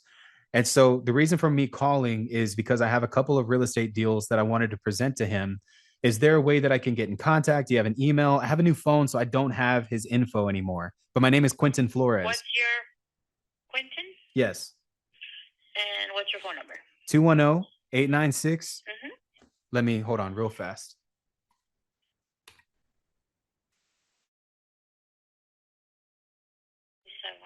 And you're calling about properties? Correct. Okay. I will relay this message to him, and then he should give you a call. I appreciate it. And I'm assuming that he's still actively buying properties. Do you know of that, or you just kind of work at the front? I don't know. I just see. work in the front. Okay. Yeah. I remember speaking with him back in 2017. I was bailing out a friend, and he had told me that he had properties that he was trying to sell too. And so I bought a couple of them, and there were lots that were out in Dignity Hill. And so, you know, I know you guys aren't too far from downtown. This isn't a downtown location. Y'all have one downtown, right?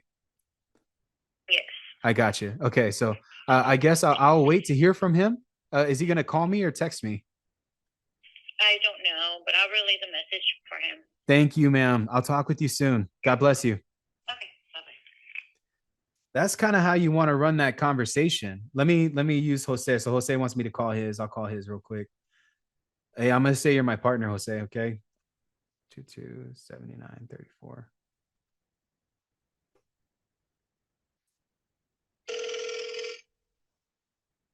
Yeah, it's all good. Hello? Hey, Yes, I'm looking for Mr. Chris Cotto. this is me, Chris Castro. What's going on? Hey, Chris, how are you doing? So I'm local in the area. I had a friend of mine tell me that you guys buy properties to basically borrow against them and then process people's bonds. Am I wrong to assume that? I'm just asking. No, we don't. Wait, say that again? You guys, do y'all buy properties? Like, y'all actively buying real estate properties aside from doing bail bonds for people? I'm asking because I find real estate investment deals for people, and I know that bail bonds will sometimes buy like land, or they'll buy like lots or something. No, we don't do that stuff. Oh, that's weird. Okay. Well, you guys, the first bail bonds I've ever talked to that doesn't buy real estate. Is there a reason why? We just don't. Okay. Well, I at least wanted to introduce myself, Mr. Chris. I thank you for taking my call. Thank you for being kind. My name is Quentin. I guess I'll talk with you guys later then. Yes, sir. So not all bail bondsmen do. Sometimes you have to call a few, but as you can tell, like Mr. Garcia will call me back. This is somebody that actually, this is the bail bonds. I called that one specifically because they bought 2 properties from me years ago, you know? So just wanted to confirm, but you never know, right? And so you want to just call as many of them as possible. A lot of them, they buy real estate too. And they not all of them might have the same business model, but there are a few that are out there that do. Call bail bondsmen, and you'll probably find some really good real estate deals doing that. Let's move on. But we got a buyer, y'all, and he buys lots. That's great.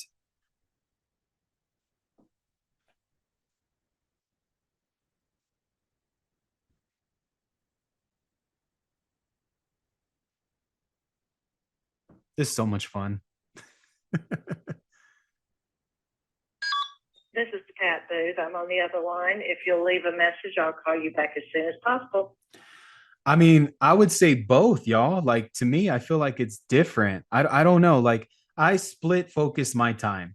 So like I think that one of the biggest questions that I find in people that do the business is should we focus on finding investors or should we focus on finding sellers?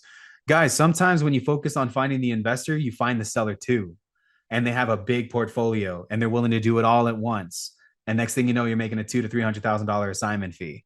So I would say that you should run the business both ways, both backwards and forwards, and that you should allow people the authority to essentially like do business with you from different types of angles. That's my opinion on it. You know what I'm saying? And I think that, like I said, like it's a preference thing. Some people focus on finding motivated sellers. I like focusing on finding motivated buyers. And that's the way that I do it. You know what I'm saying? And so like sometimes you'll find somebody who is an investor that will work with you in multitude times away, multiple different types of ways. You know, again, we got someone who's willing to buy vacant lots from us so far from this session. That's great. He gave me his personal information. I just texted him. He has my phone number. Now, if I have a vacant lot, I know that this is somebody that I can sell it to. My main thing is that I want a buyer for every product that I have, regardless. You know, so like focusing on finding the buyers is great. You should go in there and run that. You know what I'm saying? Dominic has a question. He says, I have lists I drove for dollars, but been a minute. Would you call those dead leads or would you still chase them? Yeah, call them, man. Call them. You never know. Sometimes situations change. And you never know until you call them. You always want to factor in for what I call X, and that is the situational thing that might happen periodically in people's lives, where essentially something that we wouldn't expect to happen happens.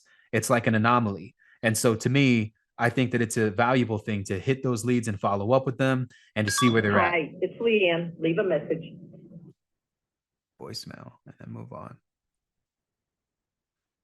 And again, guys, there's so many ways to do this. Today's call. Hello? I like this. In today's call, obviously I'm just calling buyers, right? But you can text them too, and you can leave them voice messages and all of that, and email them. I think that that's another way to do it. You kind of want to like structure like a really big email out to all of them and see who's buying properties now. Either because you were not speaking or because of a bad connection. To disconnect. It's okay. We'll move to the next one.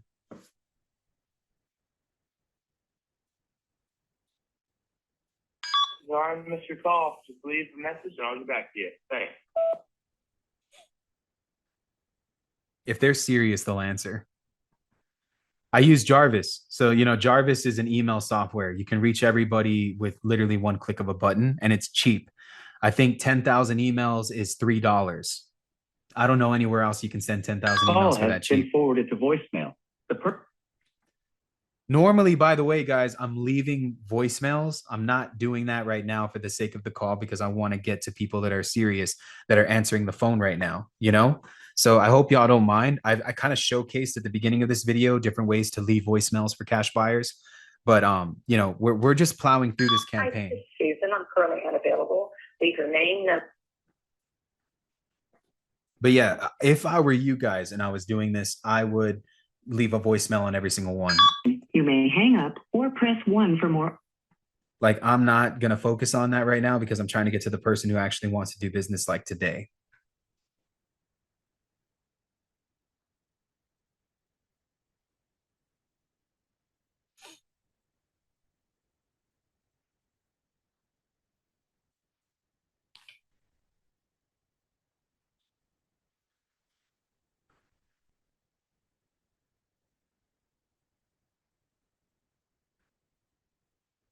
Let's go.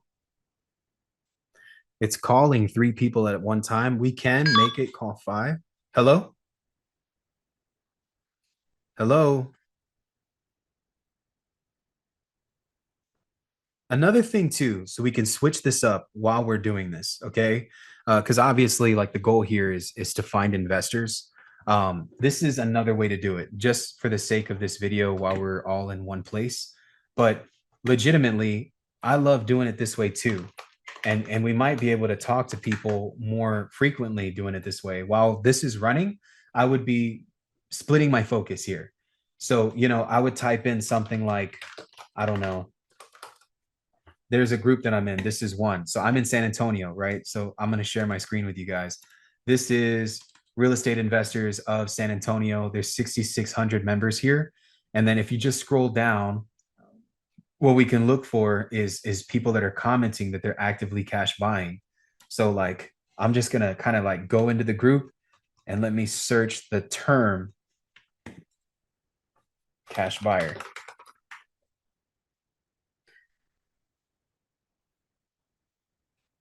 And let's keep going. There hasn't been like a cash buyer looking for a flip in San Antonio. This gentleman, his name is Bryce. And then just message him. Now, he says he's a real estate agent. He works for a company called Net Worth Realty. So they are like wholesalers. But, there's a bunch of people that are in here. I'm a cash buyer. If you're the end buyer, I have one here. There are even people that are sending deals. This might be old, but I mean, this is also someone who's doing wholesaling that's local to my area. So sometimes what I would do is just kind of text them or email them to see if they're still looking for properties. And then scrolling down, looking for the next one, looking for cash buyers and realtors, comments here, cash buyer here. That's my cousin. I love her to death. I'm going to be honest with you guys. She's not a cash buyer. She does buy sometimes, but not all of the time. But you get these types of people. Rico, Tony Rumstill, cash buyer. There's his email address. Copy and paste that and then email the guy. So like just go straight into Gmail right now and email this dude. So, going in here and then let's see, we have this thing, copy and paste it. Hey, boss. I saw your comment on a real estate group. I'm local, San Antonio.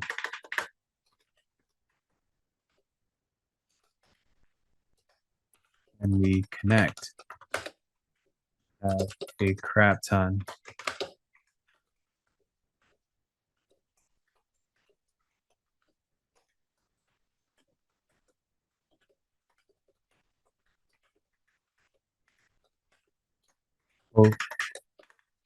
We talk. Just normal. I'm not gonna like send him this crazy detailed message. I'm just gonna do it normal. You know what I mean? Like I want to be me. I want him to know that I'm a real person. So like just going into that Facebook group, guys, like just on that one post, you see a whole bunch of people commenting that they're a cash buyer. So like just go in here and farm all of this. Following, if you need for updated cash buyers list. This guy's selling a cash buyers list. Business loan funding. This sometimes there's scams too, but there's this guy, Usama, who says that he buys houses. And I have 120 mutual friends with this dude. Even messaging this dude, he's actually sent me a friend request. Oh, wow. He's opted into my coaching stuff before. I don't know if he's actually a cash buyer, but again, I'm just looking, I'm scouting right now. I'm looking for people that are buying properties. So going in, I have a buyer looking to purchase 3 to 5 properties a month. He's cash buyer with short option periods and quick closes who has houses. Going on this, what are they looking for? San Antonio surrounding areas. My buyer is looking to buy one more house this month. He is a cash buyer who can help me find him a property. And then you have other people that are just saying interested, distressed, I can help. Individuals that are commenting. Then people post real estate deals. This may be from a few years ago. Obviously this is 4 years ago, but clicking on this, people are commenting other people that are buying houses. I have 411 mutual friends with this dude, and we probably never met like messaged each other. Oh, wow. Look at that. He asked me about one of my houses. So last year he was trying to buy one of my properties. But, he also has sent me money before. He's paid for real estate courses. You know how crazy this is? Like, I don't know, man. It's just it's insane. It's insane to me.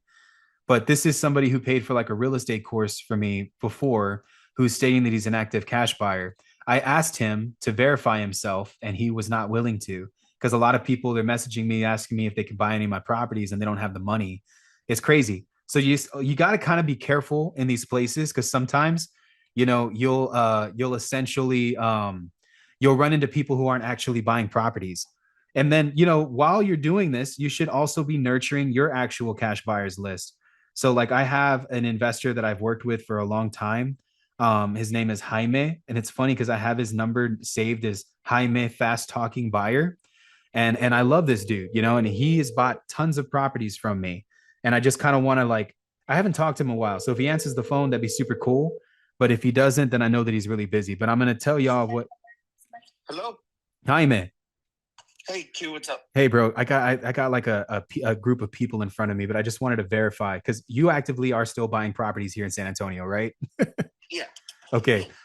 Can you just, for real quick, to validate me, what was the biggest deal that I ever sold you? Well, there was that package that I forget how many houses. I think it was like 15 houses. It was like 1.1, 1.2, somewhere around there.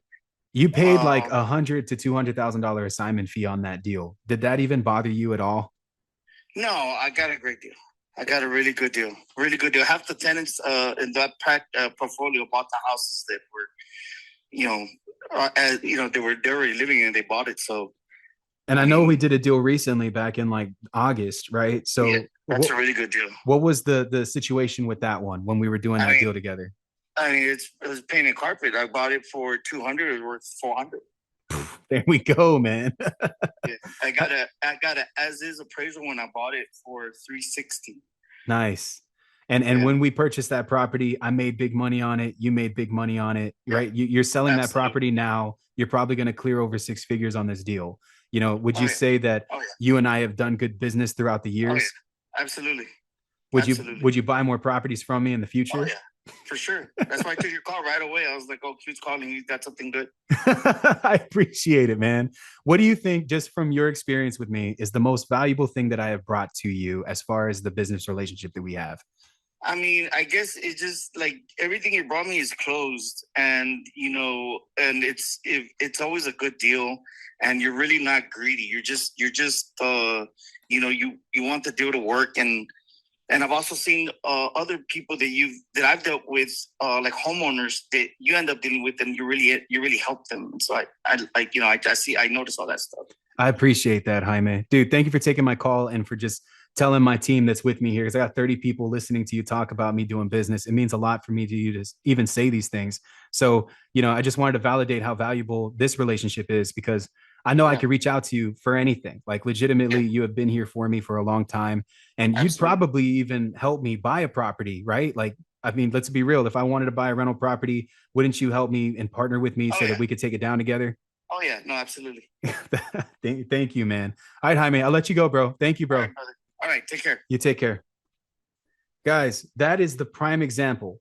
I've sold over $2 million worth of real estate to one guy. Okay. That's my good friend, Jaime. I was not expecting him to answer the call and to validate me like that. But we have done so much business together throughout the years. This dude is not afraid to buy anything that I send him. On that deal that I sent him, I got the property under contract for 160. I sold it to him for 200 grand. He got an as-is appraisal at 375. He flipped it and made $400,000 back. My dude made 150 grand plus after lending fees and title fees, all of that, commissions, right? And he loves the deals that I brought him, to the extent that this gentleman that I'm talking to right now not only will buy properties from me, but he'll lend me the money that I need to buy more. And so, guys, I mean, this is what making meaningful connections in this business is literally all about. And that's what I think is one of the most valuable pieces that we bring to the table as real estate investor wholesalers and individuals that are making meaningful connections, is that the more connections that we make, guess what? We can make more money, and we can do this real big because we're focusing on making meaningful connections. Don't be transactional with your buyers. I know too many people that get into this business that are one and done. They're one and done because they are focused primarily on just being transactional. That's it. They're trying to just be transactional. You're not in a transactional business, dude. You're in the business of building meaningful relationships. Write that down. What are we in the business of? We are in the business of building meaningful relationships. Please repeat that and put that in the comment sections. And I wanted to show you guys from a real cash buyer that I've worked with. Like, this guy is not only my cash buyer now, he's my friend. He's given me advice. He's lent me money before. He's willing to fund my future projects. This is what it's all about. Meaningful relationships. We are going to do this business. We're going to do this right. And we're going to make meaningful connections. Okay. So let's jump right back into this and see if we can cold call more cash buyers.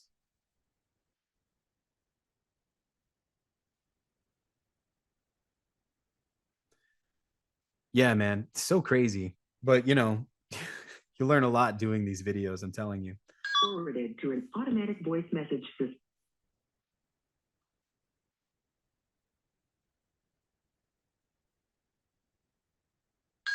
133 is not available.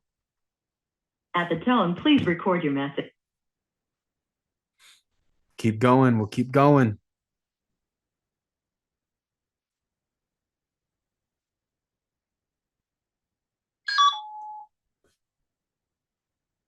Oh my God, that guy that I'm calling that just went to his voicemail, his last name is Romo.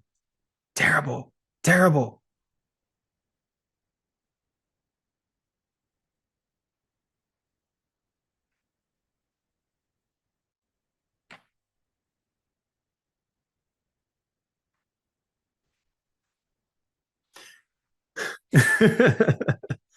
That's what I like to. Yes, Tony Romo. Yes, Mr. Zavala.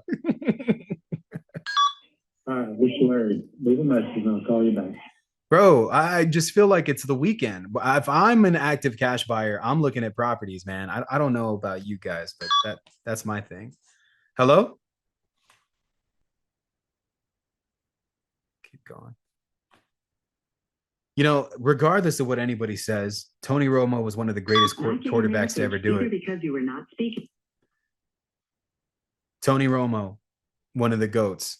He could have gone far and he didn't get that far, but it's okay.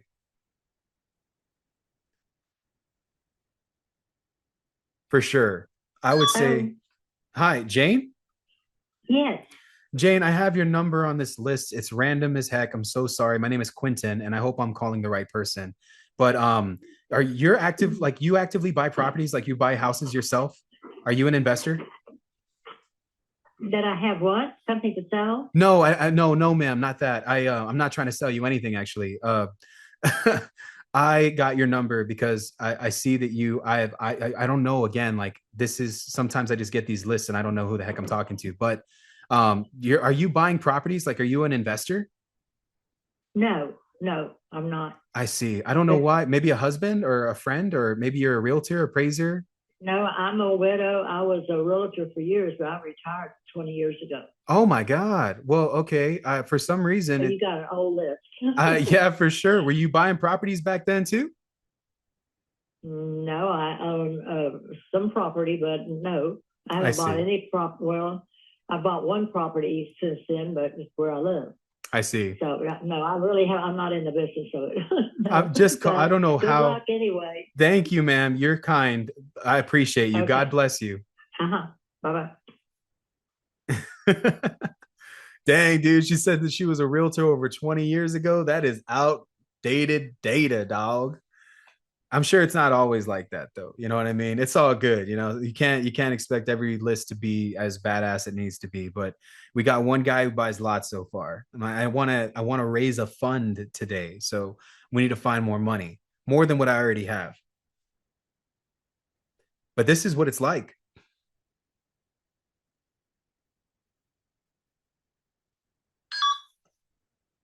Hello? Yeah, person does not. Keeping on going, keeping on going. Hello? We're just going to keep going. One call after the next. Let's see how many calls we've made so far on the dialer. Hello, it's Gloria. Sorry I missed your call. Please leave. Let's see.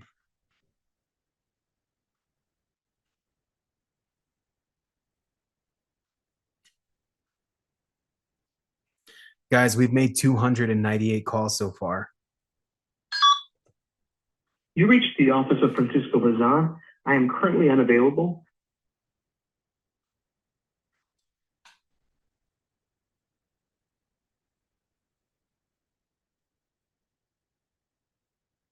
Yeah, like it's a numbers game. Forwarded to voicemail. It's a numbers game. The person. One of the things, so Jose is saying is that what he's heard, and it's from a good source. So, I mean, guys, my dude Tyler Austin deserves a way bigger platform than he already has, to be honest. And he's one of the realest in the game. I love working with Tyler, and he's the founder of a platform called REI Sift, which is a really good CRM. I can give you guys a link for it if you want to try it, but it's kind of extensive.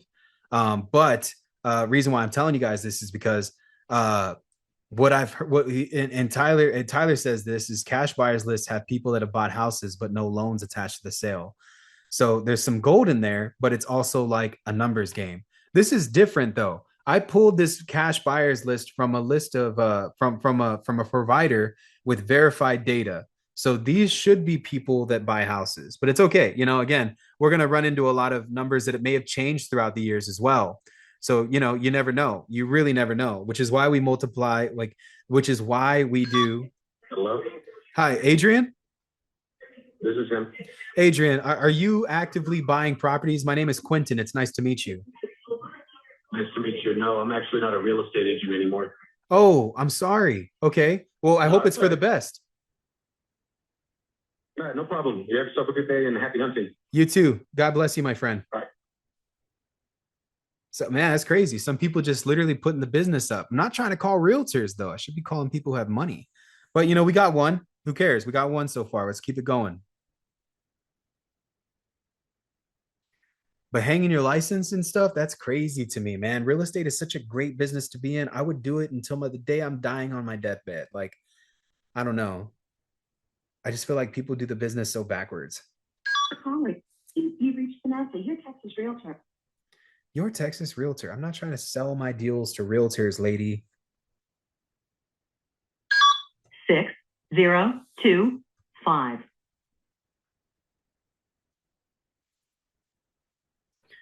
It's all good. Let's keep it moving.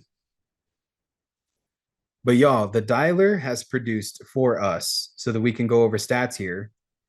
We have connected to 151 people, whether it be voicemails or actual calls. And we have made outbound 309 calls, moving into 310, 311, 312. So we have a 26% abandon rate. 5 cash buyers generated from this, or people or meaningful connections, people that we can work with. Hello? Oh, yes. Hi, Marcus. This is Quentin. How are you? I'm doing all right. Yes, sir. I got your name and your number. Somebody told me that you buy real estate. Are you still purchasing properties? No, I don't do that. I'm sorry. Are you like a realtor or appraiser? Yes, I'm in real estate. Got you. Do you work with investors a lot? I do. Yeah, I work for a builder. Ah, okay. So you guys, if I were to send you a deal that's like a new development deal with like a large vacant lot, or like y'all do like what kind of building though? Is it residential, commercial, industrial? What is it? No. I work for a builder, like D.O. Horizon, Lennar, KB. Oh, got it. Okay. Are you like a contractor? I just told you what I do. Got it. Okay. I'm just asking because I'm trying to make a connection here. I mean, I find investment properties all over San Antonio. Maybe we could present them to one of your, oh, well, guy doesn't want to make money. All good. He's probably just a worker. It sounded like he's like a contractor.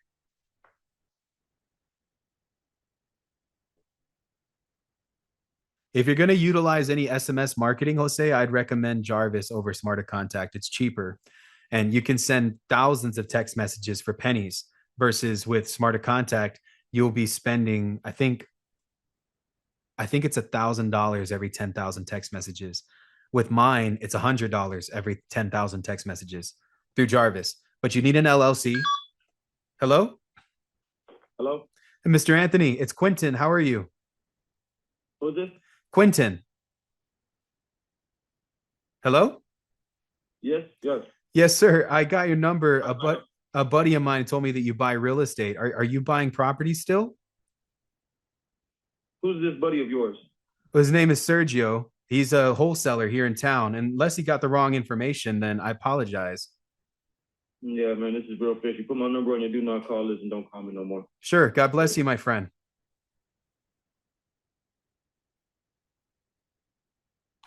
Sergio, I used your name. Sorry, buddy. No matter what, too, even if somebody's being negative, I always wish them well, no matter what, and give out as many blessings as possible. But yeah, Sergio's my guy. Sometimes you just got to get your foot into the door. Now, I'm not opposed. Hello? Hi, this is Elisa. I can't come to the phone, but leave a message. Now, I normally don't like to lie. I like to just be straightforward. But in that situation, I wasn't even sure if I got the right person. So I'd rather nudge it before just jumping into my spiel. It's possible. Hello? Slowly, please. God bless you. Okay.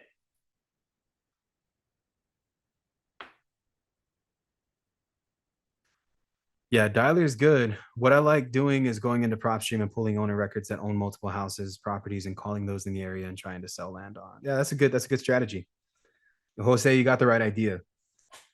I would prefer county data over PropStream, Batch, or any of that. I would rather go into my county and find all the properties that recently purchased a property, find all of the buyers that recently purchased a property. It's easier that way. And you'll get verified info. I think that there's like a big difference between data that you can buy on a software and data that you can pull on your county. Hello? Hello? But that's my advice. I think that the best leads that you can ever get are always going to be from your county, which is what I just did. Hello? It's the beginning of the year. So my full focus this year has just been finding real estate leads on the county. I just pulled the tax delinquent list. Hello? Hello? I got a couple of more lists that I'm pulling as well. I'm pulling the pre-foreclosure list. I just requested the recent code violations list. Also pulling the most recent fire damage, utility shutoff, and water damage as well. There's a lot of different types of properties that you can find just by visiting specific county portals. I did a whole video on this, by the way. So if you go to my YouTube channel and just type in my name, it's pinned at the top. It's called the Ultimate Real Estate Cheat Code. And I kind of go over it vaguely.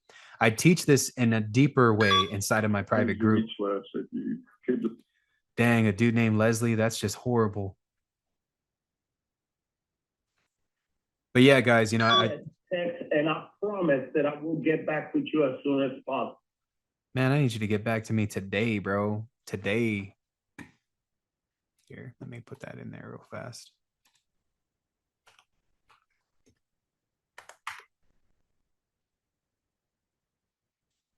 Let's find a house, man. Find a buyer for one.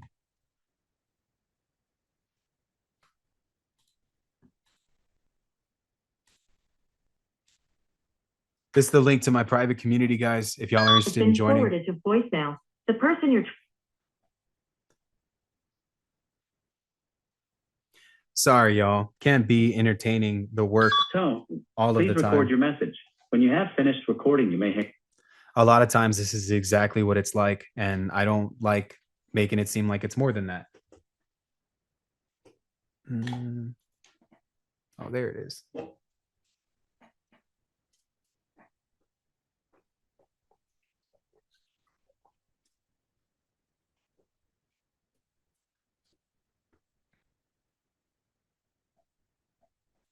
Don't take no for an answer, Zavala. A lot of times. This is John Austin. I'm away from the truck. A lot of times when you go down to the county to request this information, the front desk lady thinks that you're being a predator, so they'll just push you away. At the tone, please By record your law, message. by law, they have to give you that data because it's public information. If they don't give you that data, you can sue them. Yeah, they can't just withhold that data from you if you're coming in and you're legitimately trying to request this info. Hello? That's something that you should look at, you know, just keep going, keep talking to them, keep trying to keep trying to push and ask for a supervisor and then elevate it even further. Doug Curtis, please leave your name and number and I'll.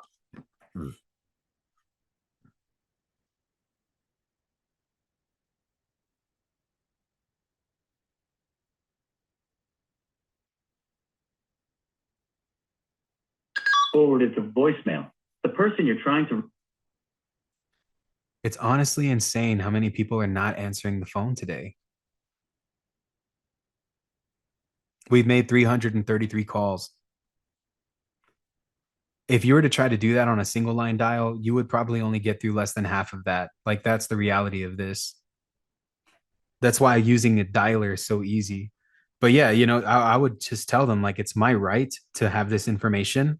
Are you refusing to Please leave a give me the message info and that I need? Because if that's the case, then I can get an attorney involved to request this information because you're upholding public information that literally anybody should have access to. available. At the top. Then see what they say, you know, and then if they keep pushing, then ask to speak to a supervisor. How many times do you redial a list on a dialer for the people who don't pick up? I'll go through this list twice, like literally 2 times.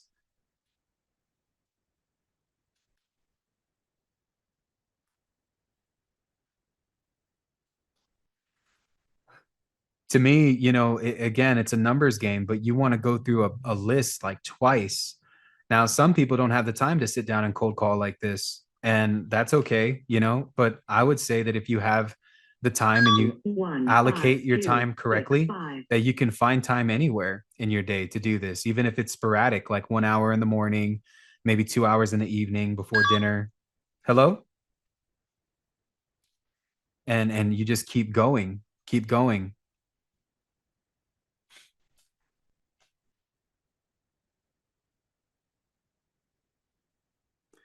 The water utility company only gave me commercial data and said due to privacy issues. You probably got to talk. Hi, this is Pilar. Please leave a message. You probably got to talk to a different department. You can also get water damage. It doesn't have to be utility shut off. And The person you're trying to reach is not available. At the top. Every county is different on how you acquire this info. Sometimes you have to send in a letter. Other times you have to request it formally through email. Hello? Like requesting the data formally through email, that's something that you might have to do. Hello?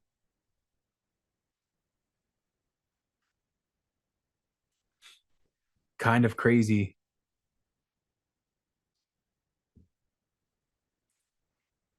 Ian McAngus, please leave a message. Oh my God, that guy's last name is McAnus. That's kind of funny. Come on, guys.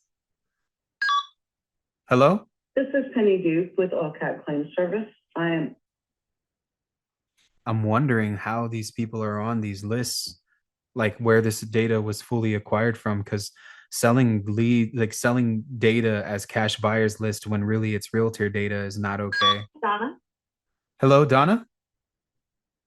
Speaking? Hi, this is Quentin. How are you doing? Yeah, Quentin from. I'm sorry, ma'am. I'm local here in San Antonio, Texas.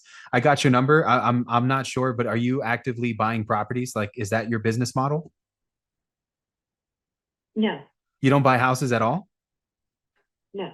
You're not like a realtor, appraiser, or anything like that? I'm a realtor. I see. don't buy houses personally. Got it. You have buyers that you work with then? Maybe that's how I got your information, because it's on a list of people who buy houses. Did you represent an investor at one point? Yes. Got it. Well, I find real estate deals all of the time. So if you have an investor, I'd love to connect with you and send you some of my real estate deals. I am actually moving soon. Oh, so okay. I'm probably not the best person to No, connect with. no, ma'am. All good, ma'am. All good. I appreciate you Okay. taking my call. No worries. Okay. Yeah, dude, I'm not trying to talk to realtors. Okay, let's pivot this call. That was cool. We'll go through this list later. I think what I'm going to have to do to further verify it is send a giant text message out. And it, again, we did talk to one person who buys real estate deals. So that's a good thing, but that's not the type of productivity that I'm looking for. Let's find people real quick. I want to find a cash buyers list and start calling it. Let's do it this way. So we called the list that I have. Obviously, that list might not be the most accurate there. It's not that I got the wrong list. It's just we're not making enough connections. So let's do it this way. I'm going to share my screen with you guys real fast. I love using this platform. I use it for a little bit of everything. And we're going to use this platform to give us a cash buyers list.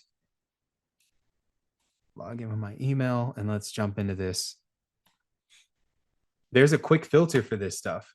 So again, I'm looking in my area. We're gonna find money here. Boom, Bear County, and then just quick filters. And there should be a filter here for cash buyers. That's all we need. And then we can select property type or whatever we want. But I think for the most part, this is what we will do. Let's I want corporate owned. So they have to have like an LLC. We'll say contact as a phone number. Yes. Boom. And then let's do last market sale dates. Let's see if they have that. We'll click most recent filter. We'll do end.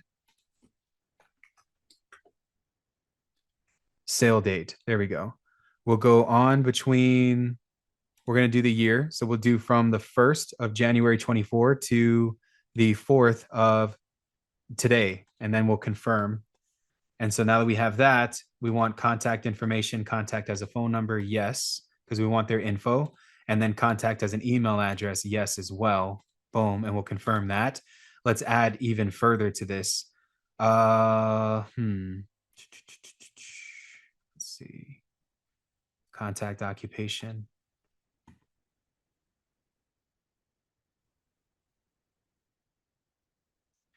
Real estate.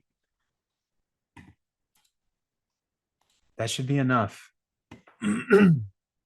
Now, what I also want is for them to have, like, let's narrow it down even further because we have 4,200 prospects so far. I want to do a different type of filter. Let's go back. Let's get rid of this. Go to owner type and then corporate owned. Yes. So these are people that bought a property within the last 12 months and they bought the property cash and they own an LLC. And they're everywhere. We don't care about the property type. If we want, we can do single family, but let's just do this: apartment complexes, vacant land, mobile homes. And I think that should be good for right now. We'll do that to narrow our search down even further. But those are all my filters. So we got 1,659 prospects. They all have a phone number and an email address. So we'll build this list here. Now, from this point, this is super cool. We now have a cash buyers list from Deal Machine, which is a little bit different than what I was just doing. I already had a cash buyers list, so I'm going off of that. But this is apparently based on this cash buyers list. Let's see. Probate properties with cash buyers flag. That is not what I'm looking for. Let me make sure that's the only filter that I selected. Okay. I didn't put anything about probate in there. Okay, yeah, I doubt that that's the reason that they're buying properties. Probate properties, no. Let's see. We'll rename that. That should just be cash buyers list. So we have all these leads now. We'll just go ahead, select them all, and then select all. And then let's export all of these leads. We will do export, and then yes. Submit. There we go.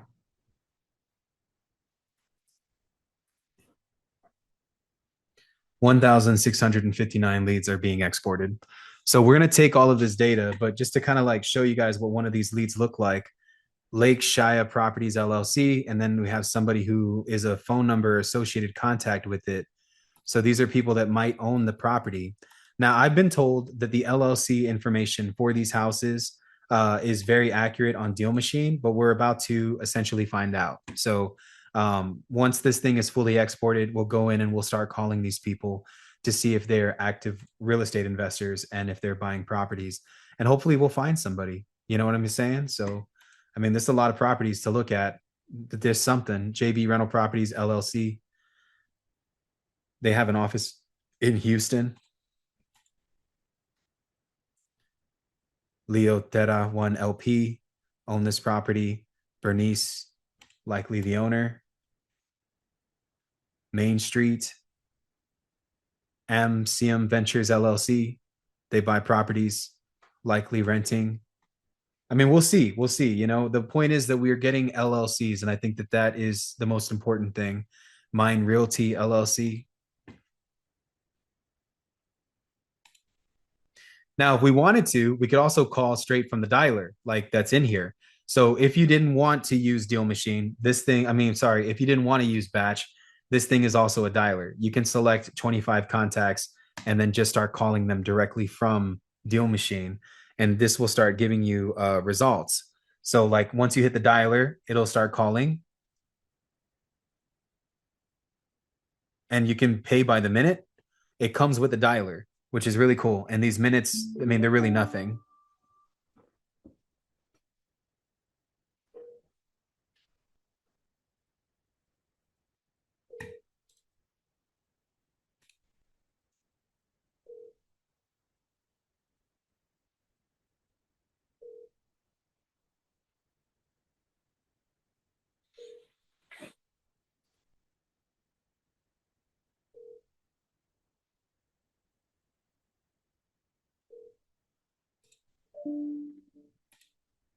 No answer. Next number. But yeah, you can use the dialer that's in here, but as you can see, it's a single line dialer. So it's not the most advantageous. This type of dialer might take a while to fully get like going. It's slow, but it is an all-in-one platform. And sometimes that's what people like. I would say that the accuracy of the skip tracing for Deal Machine is about 70%. So again, you know, for me, I don't like using this platform for skip tracing. I have my own. And if you want, like, in my opinion, the most accurate data, I'm going to drop that here. I'll put that inside of the chat box. If you're going to go out and start skip tracing your own leads, here, check it out. This is my company, and I'll show you guys a little bit of what this looks like here. This is Data Fleet, okay? And let me just kind of jump into this real fast so I can show y'all. You can download leads, you have a whole list here. I mean, it's a whole thing. So, you know, Data Fleet is a place where you can get really, really accurate data. Look at this, like proprietary scoring system with over 150 data points to increase the likelihood of somebody selling by 537%. So we do everything from mailing, from direct mail to we will even call leads for you. We do a lot of different things. But our main thing for this portal here is to stack a list together. You can do all kinds of cool stacks utilizing this software.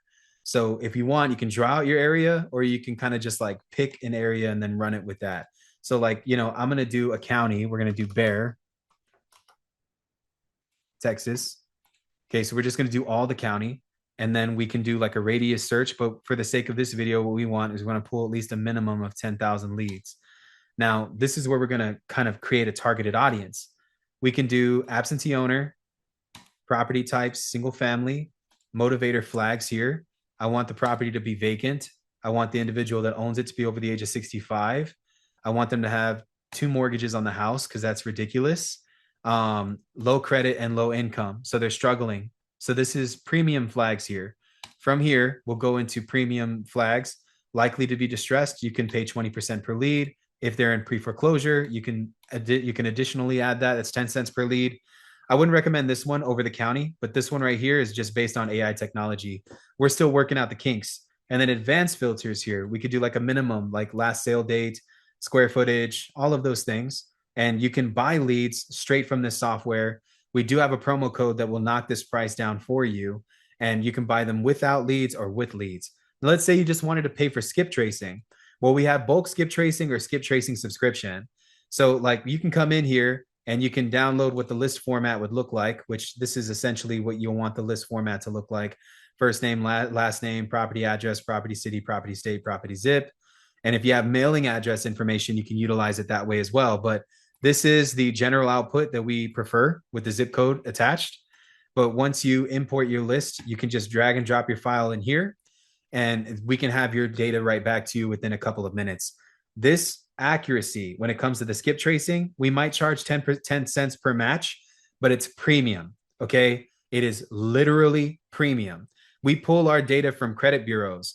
I'm not selling you guys resold data. If this person bought a cell phone within the last 10 years, if they applied for a credit card, if they applied for a mortgage, if they applied for any type of financial loan, I pull that information directly from credit bureaus. We pay about $150,000 a month, not a month, a year, to have access to this type of data. So every single year I have to hit a quota when it comes to data that I give, data that I sell, and so like if you guys need real estate records and you're trying to find a cash buyers list, that's a great resource for you, just to kind of put that in line here. So we have the list now downloaded. I'm going to begin uploading it to the dialer, and we're going to try calling this. And you never know. Watch us find a deal, right? Or watch us find like a buyer. For the sake of this, while I'm doing this part, I'll just make myself available here, and then we'll do a couple more calls from the list. So I'm jumping back in the dialer over here. But you guys can still hear me good, right? Because I'm moving my mic around a bit.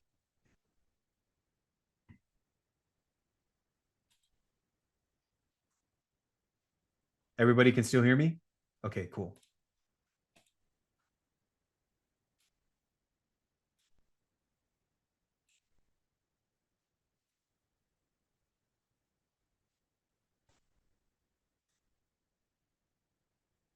I'm uploading a list.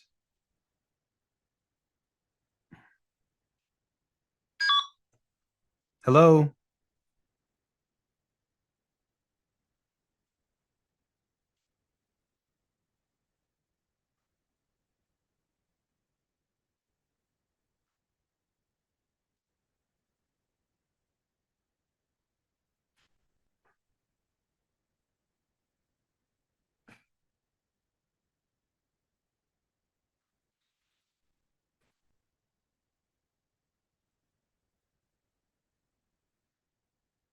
Forwarded to voicemail.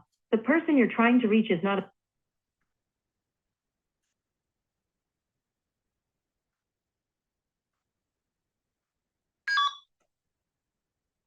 Hello? Hello?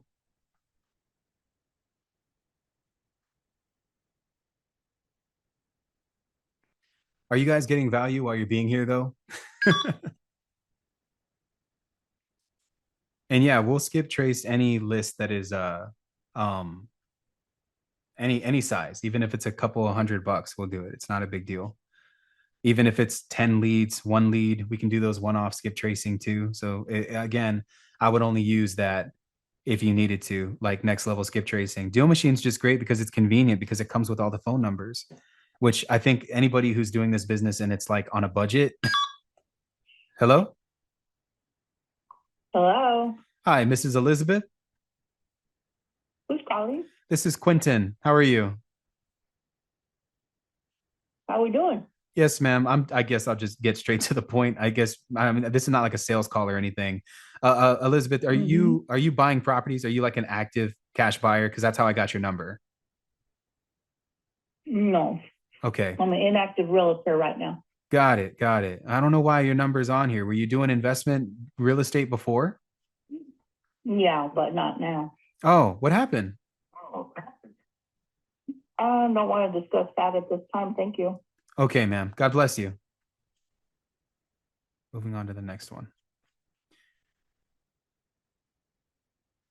So she was working with real estate investors. That happens a lot.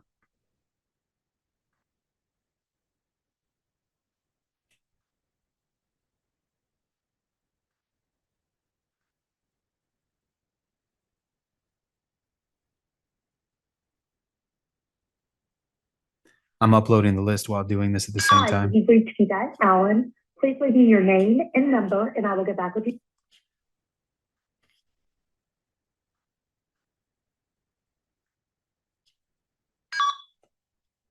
Hello?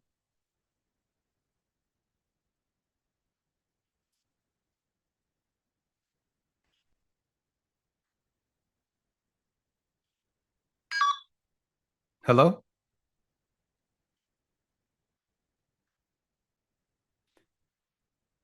Bro, we've made a lot of calls though, like legit, like a lot of calls.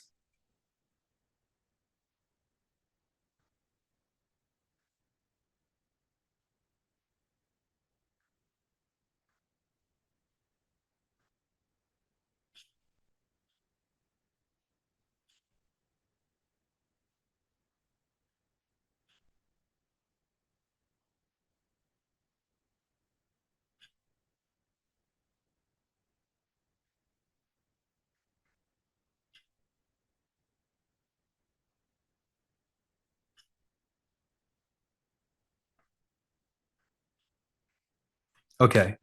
We uploaded the new list and now I'm going to create a new campaign for it. Press 1 to record your message. Press 2.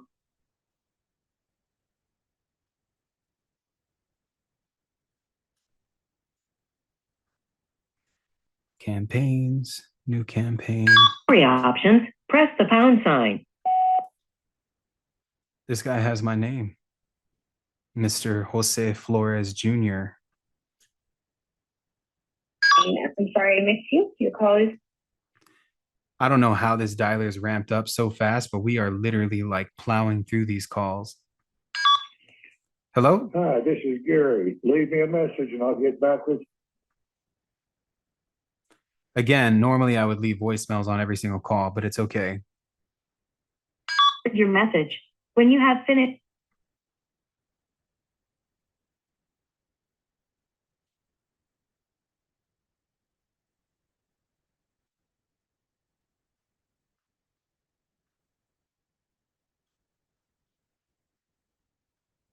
The call has been forwarded to an automatic voice message system.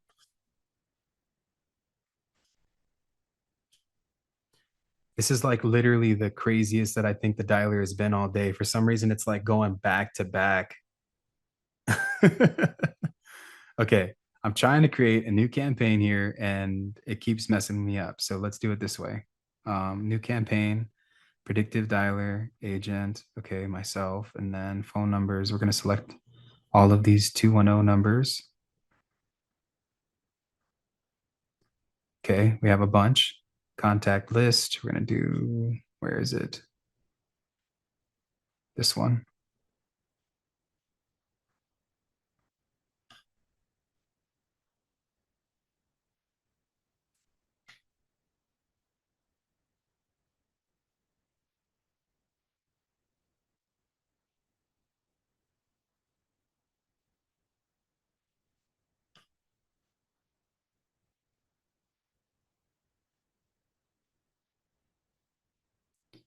Where did it go?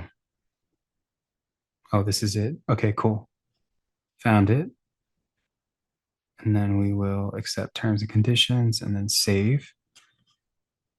Campaign has been created. Now we're going to hop out of this one.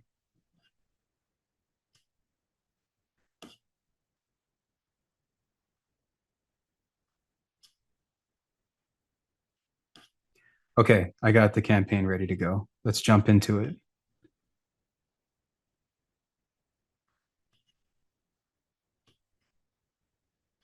We're jumping into a new campaign. Let's see what this list gives us.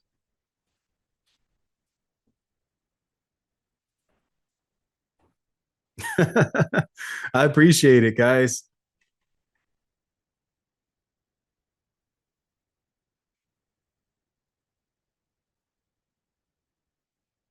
No, I appreciate all of you. Thank y'all. I just do this to do this, and it's, you know, it's what I was going to do anyway. Why not do it in a call with you guys, and then let's all just hang out and talk game. Dang, I'm calling a person named Cynthia. I wonder if that's a Cynthia in the group. Let me find out you put yourself on a cash buyers list.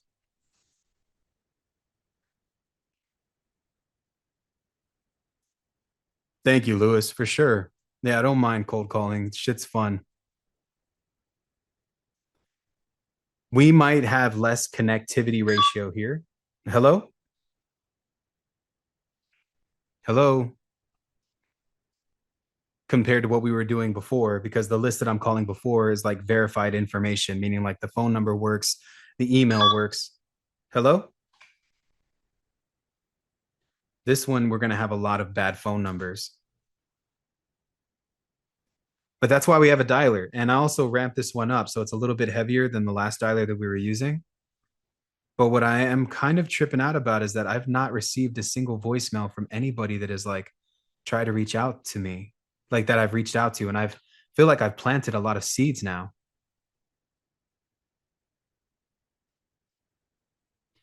We're at 376 outbound calls and we've connected to 193 people and have had 5 successful When you have conversations. finished recording, you may hang up. 5 successful conversations is what we have had.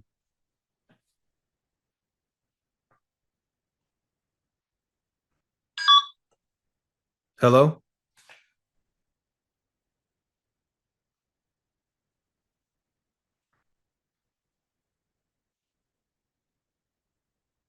Yeah, thank you, Tim, for sure, bro.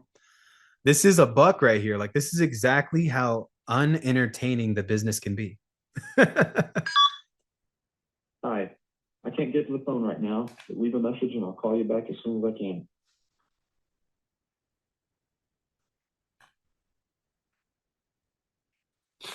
I knew that the connectivity, like the connectivity ratio on this was going to be way lower than what we were just doing. And that's okay. Like, go into this expecting that.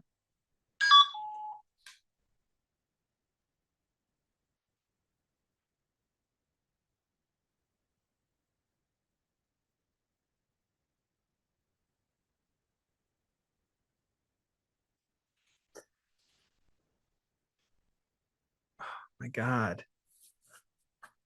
I'm missing calls too, by the way. I'm trying to see where I can find that.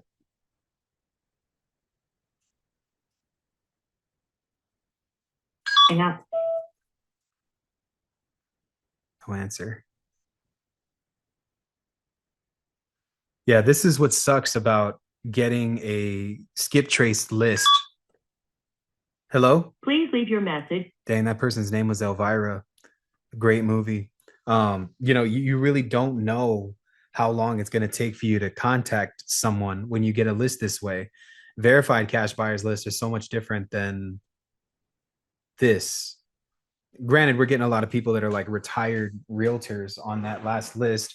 I only called through 300 of those prospects. There's still like 10,000 leads in that Call list. has been forwarded to voicemail. The person 10,000 leads and we only plowed through like 300 of them. So I wouldn't count the whole entire list out yet. Like I keep getting people's voicemails on this one. I'm not sure, guys, about this, but we'll let it cook for a little bit longer. And if this doesn't give us some type of results or traction, we'll move on to the next one. We'll take the call right now, but if you would leave me a detailed message.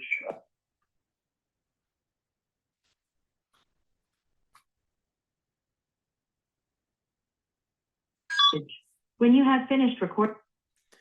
See, we should not be getting this many voicemails. Another thing that's real cool about Batch, guys, is Batch utilizes AI technology to give us the contact that we're looking for. So, with Batch leads, it will use AI, cross-reference. I'm unable to take your call right now. Cross-reference the data inside of their internal platform to your lead and give you what phone number. I'll call you back. Thanks. We'll give you what phone number is the most likely phone number.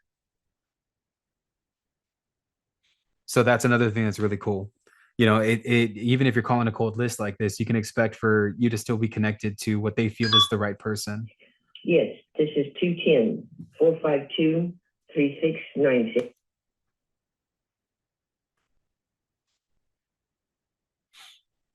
This is why getting data from the county is so valuable. Compared to this, like this is nothing compared to what we could get from the county. Forwarded to voicemail. The person you're trying to reach is not.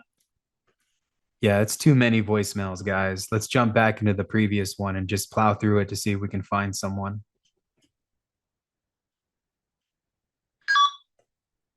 Hello? Please leave your message. Yeah, meh. Okay, let's go back.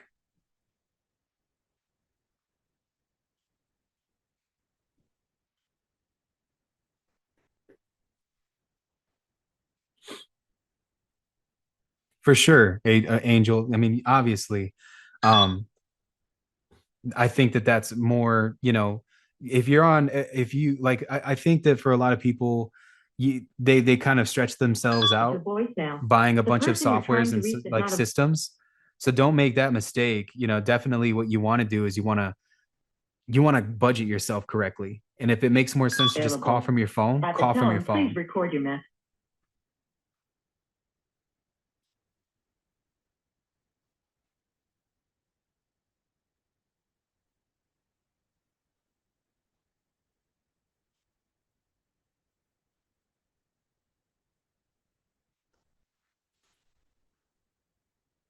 That first call that I made to that Carlos Garcia guy, though, like that's super cool. We still made a connection there.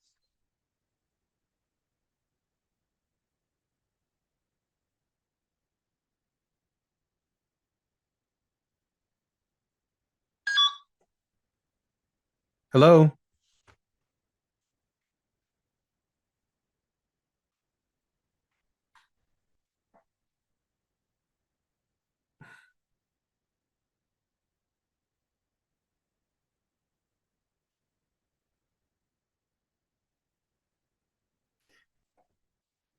Also, while y'all are here, if y'all don't mind, kind of like giving me a shout out on social would be super dope, y'all.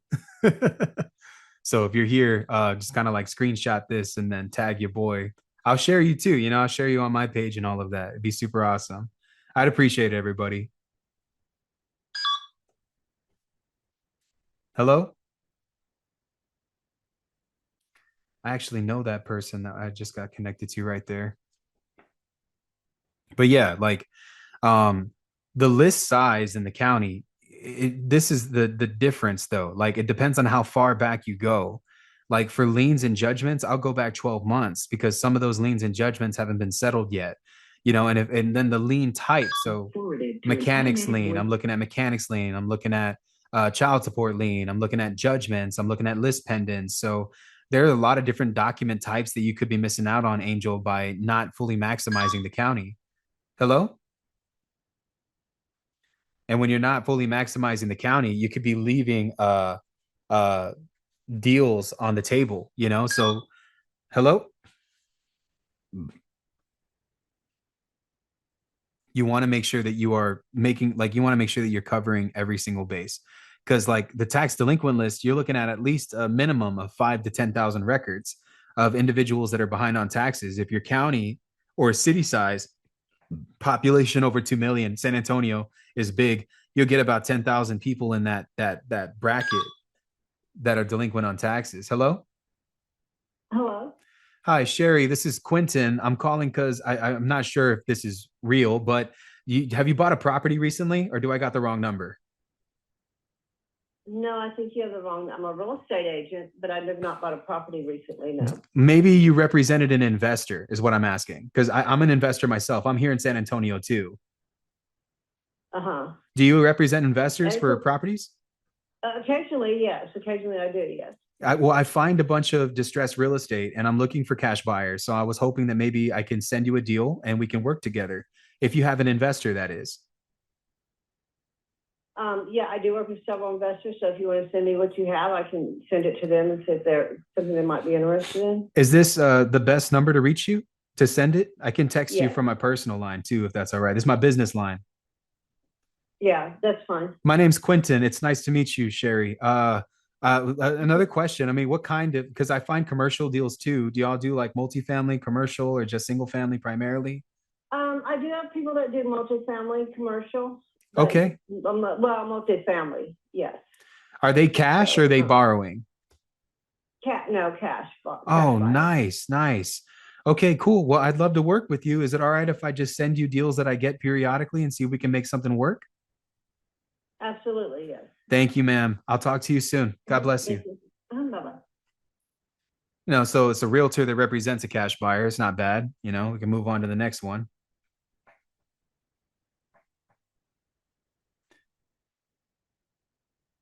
And they do Hi, multifamily. you reached Basil Franz, broker owner of Buy Sell Rent Realty. Please. See, it should not be caring for realtors, bro.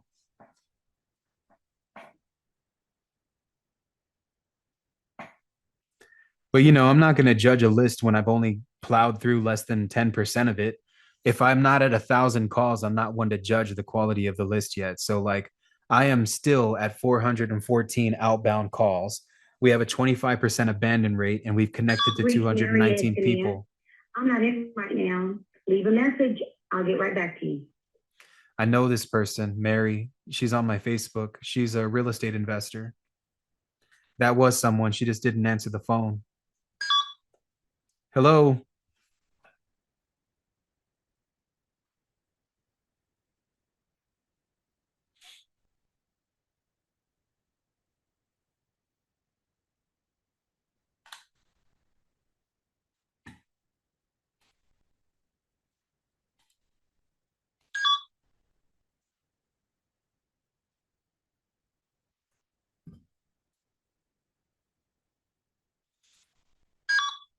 Hello.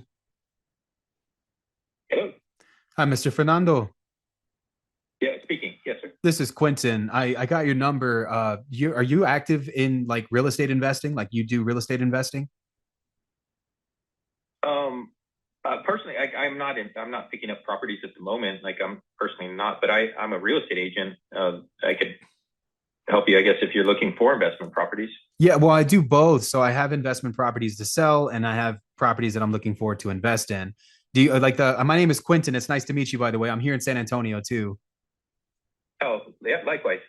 My brother's last name is Torres, so I'm half. We can say that we're family.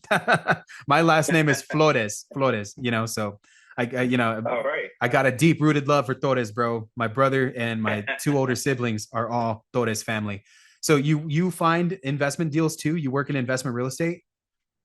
I used to. I don't have any at the moment like that we were like actively pursuing or anything, but there might be one that you could scoop up off of like my inventory. Sure. That we have. It's over in the Mission Road or that development, that historic area. Just so you know, right I have a big golf course. fund. I have a pretty big fund that I have access to. I'm serious. This year, I kind of taken a whole 2-year hiatus off of business over, interest rates dropping August of 2022. So, I'm jumping right back into this. So I can buy more houses this year. And I got about $20 million to deploy into real estate. I'm looking at buying land. I'm looking at buying, we're doing commercial, we're doing residential, and we're doing multifamily. So anything that I can find, truthfully. You said you have a property. It's a Mission. Is this like a listed house, like currently on the market? It is on the market, yeah. Okay. She's a California seller, so she had some expectations. So she was in the California market, and we took the listing, but we had told her, realistically that property isn't going to sell for her current asking. But okay, you can at least review my offer and review it with her, right? So that works for me. What's the address to the property? Right. I'll take a look at it right now. It's 449 East Young, and I don't have any interior photos at the moment, but the interior is, you can probably already imagine it's going to need some work. It's a full rehab. It is, yes. And I think I could, yeah. I could probably get that listing for you, out of her hair and everything, and cut the deal. Like what I would do is just reduce my commission so I could get it off our books, because I've had it for some time. I see. And if how many days has this house been on the market? This one here we just renewed, so yeah, it's probably been 6, 7, 8, maybe about 9 months now. It's not longer, yeah. Oh my Lord. Okay, 9 months is not good. Yeah. Let me take a look real quick and see what I can come up with. What would you say this house is valued at? And is the listing number that I'm seeing on here correct? I'm on a website. It says 105. Is that what you guys are asking? Yeah, we're at 105, but I think I could get you a much better deal. I think, one came in at 80, she turned it down. So it has to be somewhere in that 80 range. I think an aftermarket value repair on the value for that home could, in that area, there's homes that are selling for well over 200,000. I'm looking at it. I see one across the street pending for 270, but I think that may have already just sold, and I'm looking at an inaccurate comp here. But yeah, I see one that's right across the road that's also on East Young. It's 448. Yours is 449. Yeah. But I mean, it's a way different house. Like yours is what? It's a 2-1, right? So this one across the street's like a 3-2. So I'd have to convert here. I would honestly be probably close to 80 as well. I mean, you said 80. What about like 85? I think at 85 we could probably write the deal. Today, I could probably get her to sign a contract with you today. Okay. Now, typically when I do these properties, and I'm by there to take a look at it. It's on a combination lockbox. Okay. You want to give me the code and I can send you my driver's license? No, that's fine. You can send me a picture, but the combination is 2580. It's on the combination lockbox off to the right, and on the old gas meter, you'll see the box there. Now I'm typically cash, but obviously I want to at least take a look at it, see if there's something that works for me. But if it doesn't, and I might have to renegotiate the price, can she work with me? I mean, let's say it's like 3,000 off, 2,000 off. Like, I just want to make sure that this is something, obviously I want to get you paid too, right? So I'm asking you to work with me, to work with her, and just be realistic. It looks like it needs a lot of work. I'm just being honest. Like, based on the photos that I'm seeing from the outside, it's boarded up. It's just a dilapidated. It's been sitting in a pretty bad state for quite some time. And so, I mean, it's foundation, new plumbing, everything.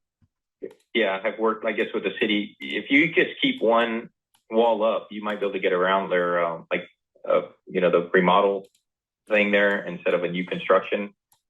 So the reason why I'm asking, because the house has been sitting there for so long, I'm sure you've received offers, right? Why hasn't it sold? We have, yeah. That's a scary thing to me. Like, if it's been listed for so long, why hasn't it sold? Like, I think that's a big thing.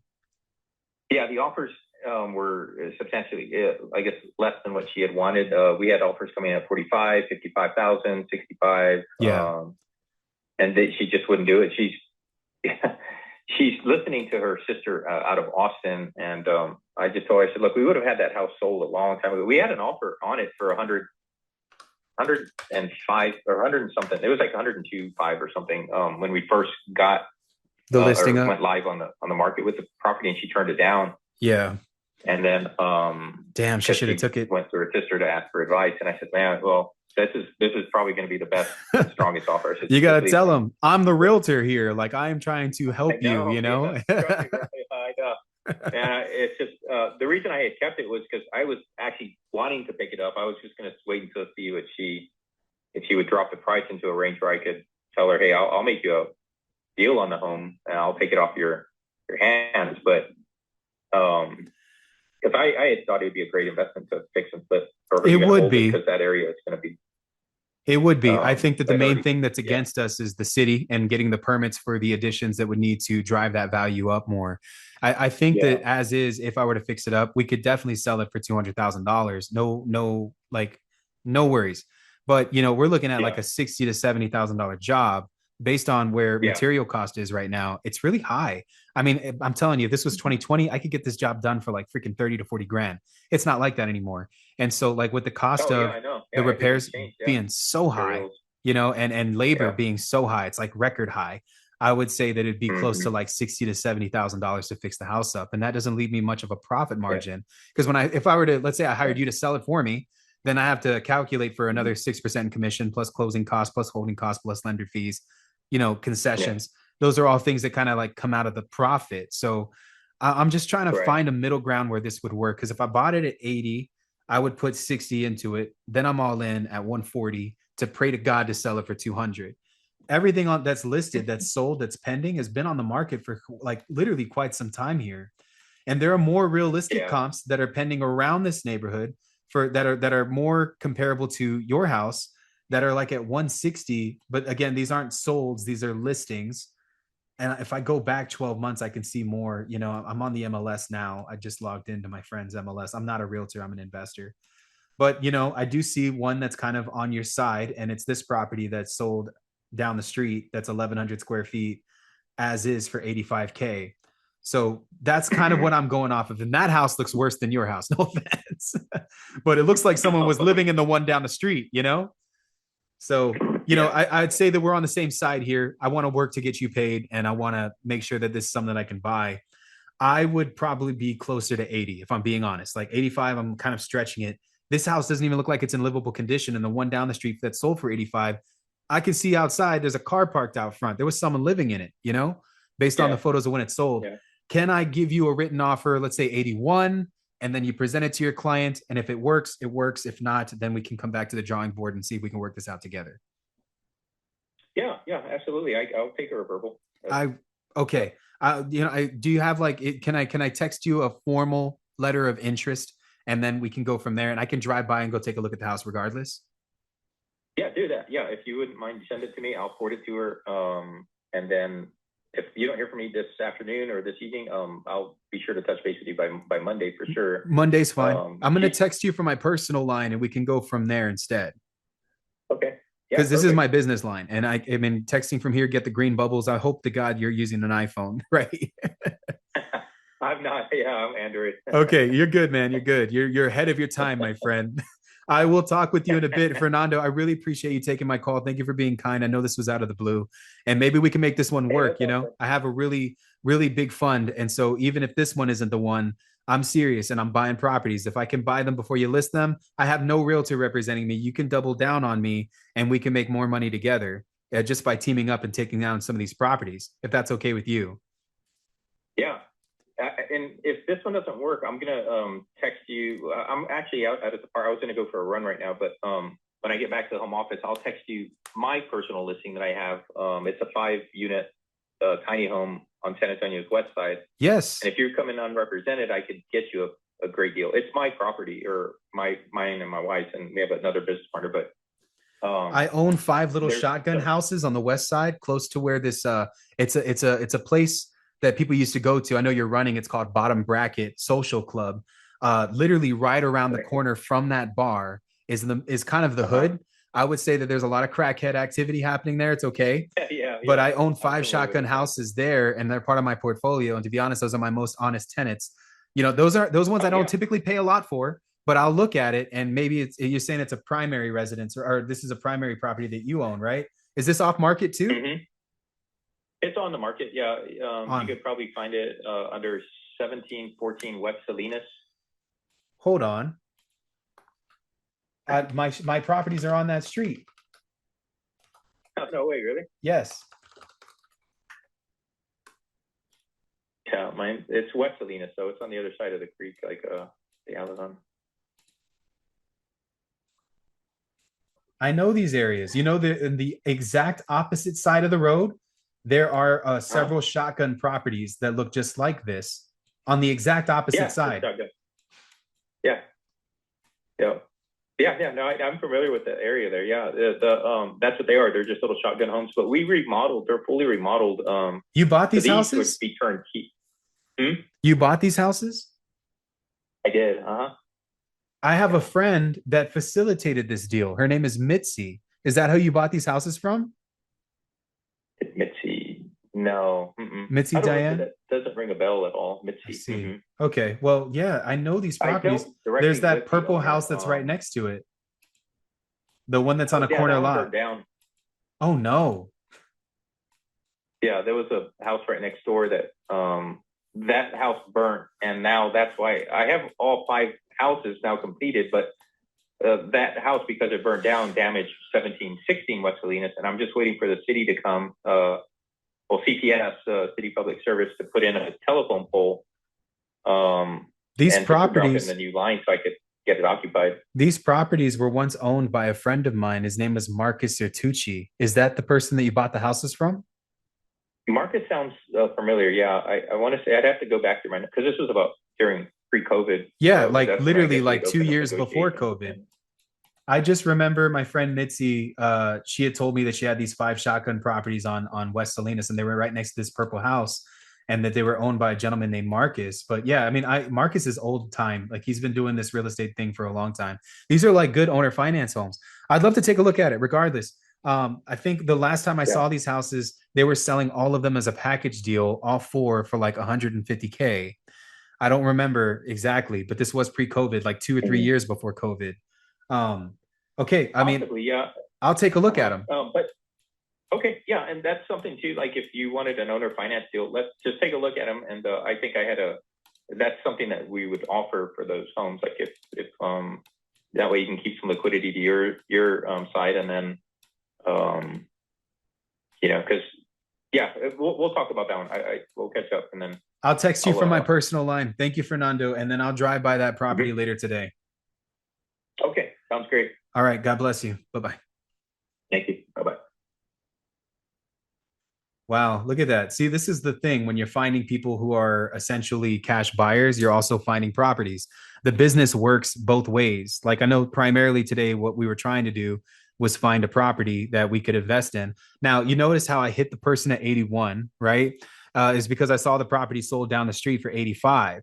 And so it's honestly very simple. And why this guy hasn't done that yet is just beyond me. But realtors don't work this hard. I would literally just go into the MLS here, and like, this is clearly, these are the properties that he's going to have me take a look at it. Guys, me and my friend Mitzi wholesaled these properties to this dude years ago, and he doesn't remember who I am. But my friend Marcus, who was my landlord at the time, owned all 4 of these houses. They're 4 little shotgun houses. It's this one right here, this one, and this one. And we had put all 4 properties under contract for $100 grand. I sold it to a gentleman, and I don't think it was this guy. He said that they're family owned, so it must be his dad that bought these houses. But this was a $30K assignment fee. I sold these houses for like $130, and they were in horrible condition. It's crazy seeing them look this way now. Like, these did not look like this at all. So yeah, now we have these properties that we could take a look at.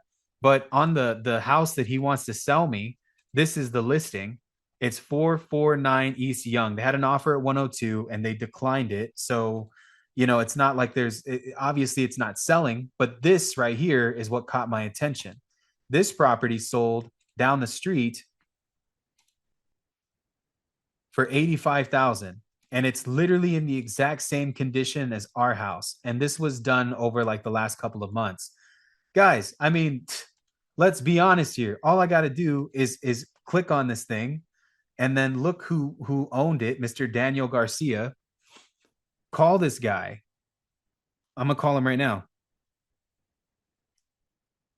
880-18. There we go. Let's call him, and let's see if his buyer is willing to buy this one. This might just be the listing agent. We want to find the buyer's agent, but it's okay. We're gonna contact this guy anyway.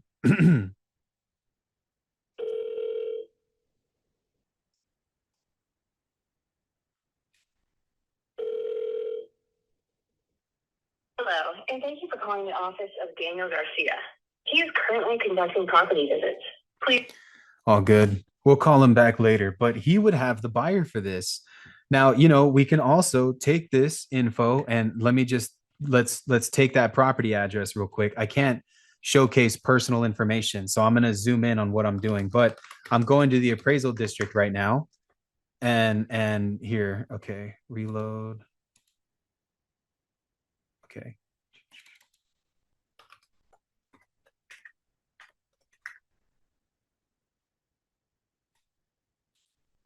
And then we're going to go to classic version. And then the address of that property was what? It was 465 East Young. Okay, cool. So 465 East Young.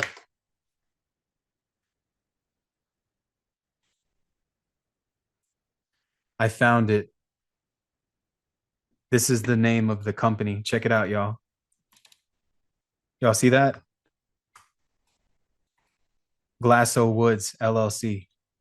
That's what we would look for. So that is who we need to find. Now, there's a way that you can do this. I want everybody to type this address down. It's called opencorporates.com. This is the old school way of doing this. So what we're going to do with this info now that we have it is we're going to go to opencorporates.com and find who owns this LLC. It's public information.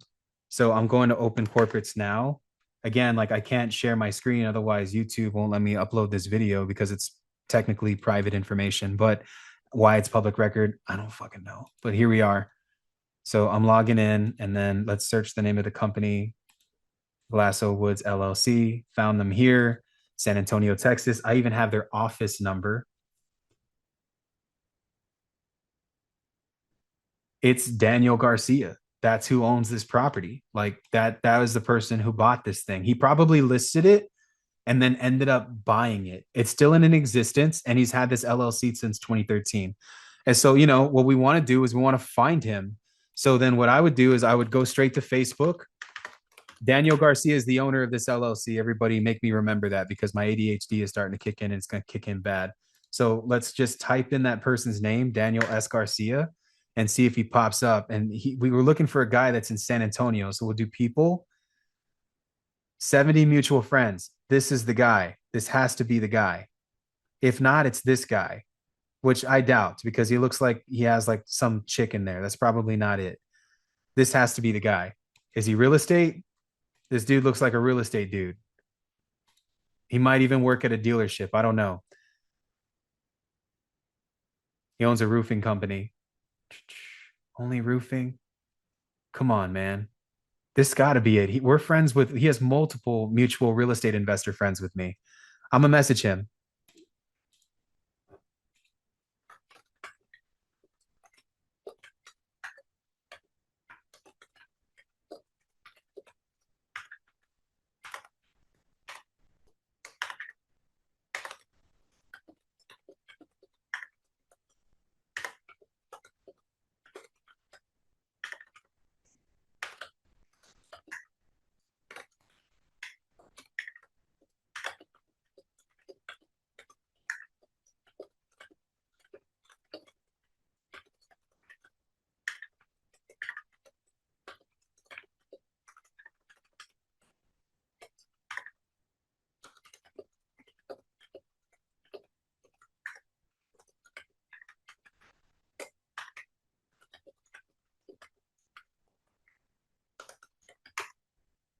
All right. So we'll do that, and we'll run it that way to see if we get somebody from that. But yeah, look at that. We got, guys, in the process of me finding someone who essentially may be like a active real estate investor, we found two opportunities that are on market. We found one where the guy's willing to drop price from 105 grand all the way down to 80 grand. I said 81. I want to sell it to this Daniel guy for 85 and make $4,000, because he already bought one down the street that's similar to the one that I have. So why wouldn't he buy this one? You know what I'm saying? Especially if I got it for less. He probably hasn't picked it up because he's not actively looking on the market for real estate deals like that. Now, we don't know. We don't know yet, but we did find out the name of the LLC that acquired that property, which is owned by that gentleman, Daniel Garcia. On top of that, Mr. Fernando here also gave us a 4-property portfolio package that's off of a street called West Salinas that I facilitated back in the day in like fucking 2018, 2017. And here we are now looking at those same houses again. He says that those are his personal properties. And now we might possibly take a look at that one and see if we can facilitate that one as well. Now, again, he's a realtor. So a lot of these houses, they're on market. They might not be the best opportunities for us right now, but this is what you do when you're cold calling buyers, guys. You're cold calling buyers and you're making meaningful connections. Today, we met somebody who's a transaction coordinator. We met somebody who's an appraiser. We met realtors that told us to send their real estate deals to them. We met a guy who is an actual cash buyer, Mr. Tobias, and he buys vacant lots. We cold called a bondsman, which we got verification that they are actively purchasing real estate. Tried to call another bondsman, might have not have worked, but the goal is numbers here. We've made a bunch of meaningful connections in what I would consider, what is this, almost like 4 hours worth of time, right? I want to open this up for Q&A for the remaining 30 minutes of this call, just so that I can have some one-on-one time with you guys before I log off. And you guys can ask me any questions that you want. This is popcorn style, so I would appreciate if you would just unmute yourself, turn on your cameras, and be involved with what it is that we're trying to do. again, guys, this is a marketing game. You know what I mean? So like the goal is to find more investors, to find more properties, to find more cash buyers, to work with more motivated sellers, and really just create meaningful connections. If we can do that, the money follows right after. You know, and that's what I spent like 80% of my career doing in my first 3 years of business, was going to networking events, networking with individuals, bringing value to other wholesalers that were wanting to do business with me. I mean, the list goes on and on and on. So I want to answer any questions that you guys had in regards to today's session as we begin to bring this call to a close. I got about 30 minutes left with y'all. So I just want to make sure that I'm dropping game for anybody that's here.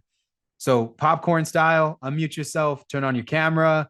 You got me. Any question, it don't matter what it is. There's no such thing as a stupid question. Let's run it.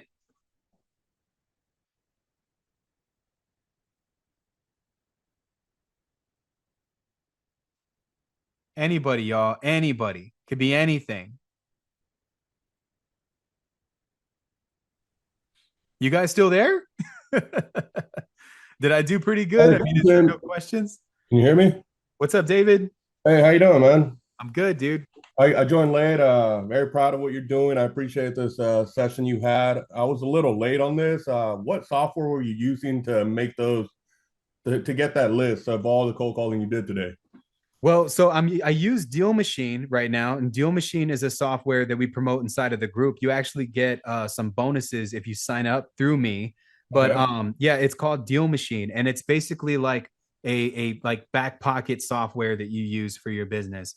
You can use it to pull leads. It comes with phone numbers. You can use it when you're driving and you pull up to like a crappy looking house. That's what it was primarily used for. It's evolved now, so you can use it both desktop version and application version. But I would call it like these all in one software that you would need, because you can call from it, you can send text messages from it, you can send direct mail from it, you can get leads from it, you can find buyers from it. There's a lot of different ways that you can use Deal Machine, and it comes with a lot of things inside of it internally that could really help you scale your business. So that's what I would recommend everybody have. You know, Deal Machine to me is a great platform. For the sake of this video, I'll drop the link to Deal Machine as well inside of the description and in the comment section so that you guys have it. And yeah, man, I mean, definitely Deal Machine's a great platform. That's what I was using to pull some of the lists that we were calling today. And if you're starting out, in my opinion, I would say that it is the platform that is necessary for you to have success in this game. Okay, thank you. And then any advice you have for people like me that are really have no knowledge or anything about what exactly how to even start? Obviously, this is why I signed up for your course and want to learn as much as I can from you. But what advice do you have for someone like me who knows nothing of the industry and is just trying to get one foot after the other? Yeah, so I created a checklist. I did this in my last video. It's on YouTube, of if you're starting out, everything that I would do at the beginning to get traction. As a matter of fact, for everybody that is here today, I'll go ahead and I'll share a copy of that checklist for you so that you have it too. And this is how I would do it, you know. So let me pull it up. Where are we at? Okay, wholesaling. I think that, you know, at the beginning, David, I focused primarily on networking. Networking was everything to me. I wanted to put a name for myself and really just get myself out there. And so my focus at the beginning was making meaningful connections, meeting people that were doing the business already, really getting things going for just not what I was wanting for myself, but what I was wanting to do for other people. I wanted to be a person of service. So I educated myself. You're already in the community. Like, to me, you're miles ahead already, because I had a lot of pride, dude, you know, because David, you know me on a different level, you know, like, you know what I've done before. And being in that field as a drug dealer and as somebody who was selling marijuana, I would tell you that I had trust issues a lot, because there were people that I had trusted in that business that steered me wrong. And then there were people that had robbed me for what I'd had too. And at the point in time, I was confused child. I didn't necessarily know anything about business, and I had put my trust into a lot of different people, and I was reluctant to seek help or advice from anybody after I had gotten messed over. And that bled into me doing what I was doing in business. I knew I wanted to do real estate, but I didn't want to work with anybody, dude. That's what held me back. And so I decided that I would bury that idea of that person that I once was. And I moved into a giver mentality, a value exchange mentality. And I wanted to become a person of value so that would reciprocate into anybody that would meet me or want to do business with me. And so I went to networking events. I connected with people that were doing this business on different levels. I signed up for coaching programs. And even then I got stiffed, you know? So I'll tell you, dude, you're probably in the best way. Like if I were to tell you, I wish I had me when I got started. Like, God, I wish I had me, but I didn't. And I'm also thankful that I didn't have me. Like, I don't think I'd be this person that I am today if I was still that version of Quentin that existed back then, that was so gullible and vulnerable to anybody who said that they would give me a helping hand. And so like, I would say, man, that to me, one of the things that really helped me out was getting involved with communities, going through a checklist of things that need to be done, going through the fundamentals. So inside of the community, bro, there's a what do you call it? There's a fundamentals course that goes over the basics. So if you know absolutely nothing, start here. And then there is the resource vault, which is all of the paperwork and documentation that you need. And then there's a full-blown checklist of what you need to get started. Here, I'm gonna share it with you. It's inside of the chat box. So just copy this and paste it to your notes on your phone real quick. Everybody that's here, you guys can have this. This is for being a part of the actual live call. This is a wholesale checklist of everything that you need, plus my IG tag, so you guys can follow me on all of the platforms, of how you should go about doing this business. And I separated it into tabs. So again, like it's simple. You educate yourself, then you build your buyers list, you scout for properties, learn how to evaluate deals, learn your contracts, learn how to assign your contracts, close the deals, work on a follow-up system, and then bonus tips for success. When you start growing, you get more things, you get more marketing opportunities, more CRM for organization, bigger network to organize your network. So again, guys, don't make a copy of this. Just go into file right here and then click download and then PDF, and boom, you have it. Okay. But yeah, this is my checklist on how I feel anybody who is absolutely brand new should run through this business. If you're not in a community, get in one. And it's not going to cost you an arm and a leg, but you're not going to do this business if you're not actually invested. And if you're afraid to spend $97 a month, you're going to never buy real estate properties. Okay. Like I meet so many people in this business that are like, why haven't I closed my first deal? Oh my God, everybody's getting success. Dude, the people that are getting success aren't fucking afraid to invest in themselves. David took the jump and invested in himself. It's $97, bro. It's not going to kill you $1,200 a year to learn how to make $1 million. Like that's chump change. When I was a kid, motherfuckers were telling me to raise my hand in a seminar room and they would pull me in the back, try to get me to sign up for credit cards and rip 50 grand away from me to learn how to do this business. You're telling me that you motherfuckers are getting the whole map, calls like this, like the calls that I am doing for $97 a month? Crazy, bro. And you get community and you get resources and you get support and you get constant education and you get courses, you know? So like, I think that where I fell short at the beginning of my journey was that I didn't do what you already done, David. I didn't care to have a coach. I wanted to just do it on my own and say, nobody helped me. That is a loser's mentality. Real winners are not afraid to praise other people who are winning, and they're not afraid to get advice from winners. Think about it for a second, right? What happened in Rocky 1, Rocky 2? He got his ass whooped by a guy who had no name for himself, and he did it. He did it with no resources. He punched meat. He ran up a hill. He did what he did. It might have been a movie, but very inspirational based on a true story. Mm-hmm. And then what happened? Rocky met his match. He got his ass whooped by Mr. T. And when that happened, who did he seek validation from to help him become a better fighter? Apollo Creed, the very man that he ended up beating, right? He went and he got mentorship from his opponent. And his opponent was inclined to teach him so that he could overcome what was missing inside of Rocky. He lost that fire. That's when the Eye of the Tiger came out, which is one of my favorite songs, you know? But that's the same concept, right? Even Rocky, after being beaten and losing everything and losing his dignity and losing who he was, sought out mentorship and was willing to even invest in himself and pay for it. Okay. So like, guys, like truthfully, you're sleeping if you're not inside of a community. It's $97 a month. Like, dude, and you get these types of calls 5 to 8 times a week. My people in my AW community can attest to this. Like, we're in there and we're doing this. I'm dropping the link for you guys. If you're afraid to invest in that, you won't be investing in anything. You probably won't even be successful. I'm just going to be real. And that's everybody that I know that is afraid to invest in themselves. How can you ever expect to invest in real estate when you ain't even going to invest in your biggest asset ever? You, all right? And so that's the reality there. Okay. So I hope to see everybody that's not in the call in these online calls. But David, that's my advice for you, man. I appreciate it. I'll answer another question for everybody that's here. Yo, Quentin, I got a question. What's up, Sam? Hey, what's going on? Man, great, awesome content platform, everything, man. Really dope. I got a two-part question. First one was that one house you're looking at. And sounds like you wanted to get it under contract for like 80K, right? And then the buyer that you were looking at, I guess my question is if the other house sold for like 85K and you get it under contract for 80K, then you're selling it to him for what, like 90, 95? I'd probably be selling it to him for 85 So or the- 90, something like that. Okay. It'd be okay. a quick 4K, bro. Like to me, it's nothing. I got you. Because my mentality is like, wouldn't you want to get it for like 70 and then but I guess like 3K is better than no K, right? Like That's the way I'm seeing it. You know, and Okay, I am a yeah. hold guy, bro. So like That some makes money sense. better That than makes no sense. money. In my Yeah, opinion, okay. I'd take it on even if I'm making $1,000. You know what I'm saying? Okay. I would feel better about it too if I were to do it that way, because in like, to me, as I grow in my business, you start realizing how many opportunities you say no to. They actually start to pile up.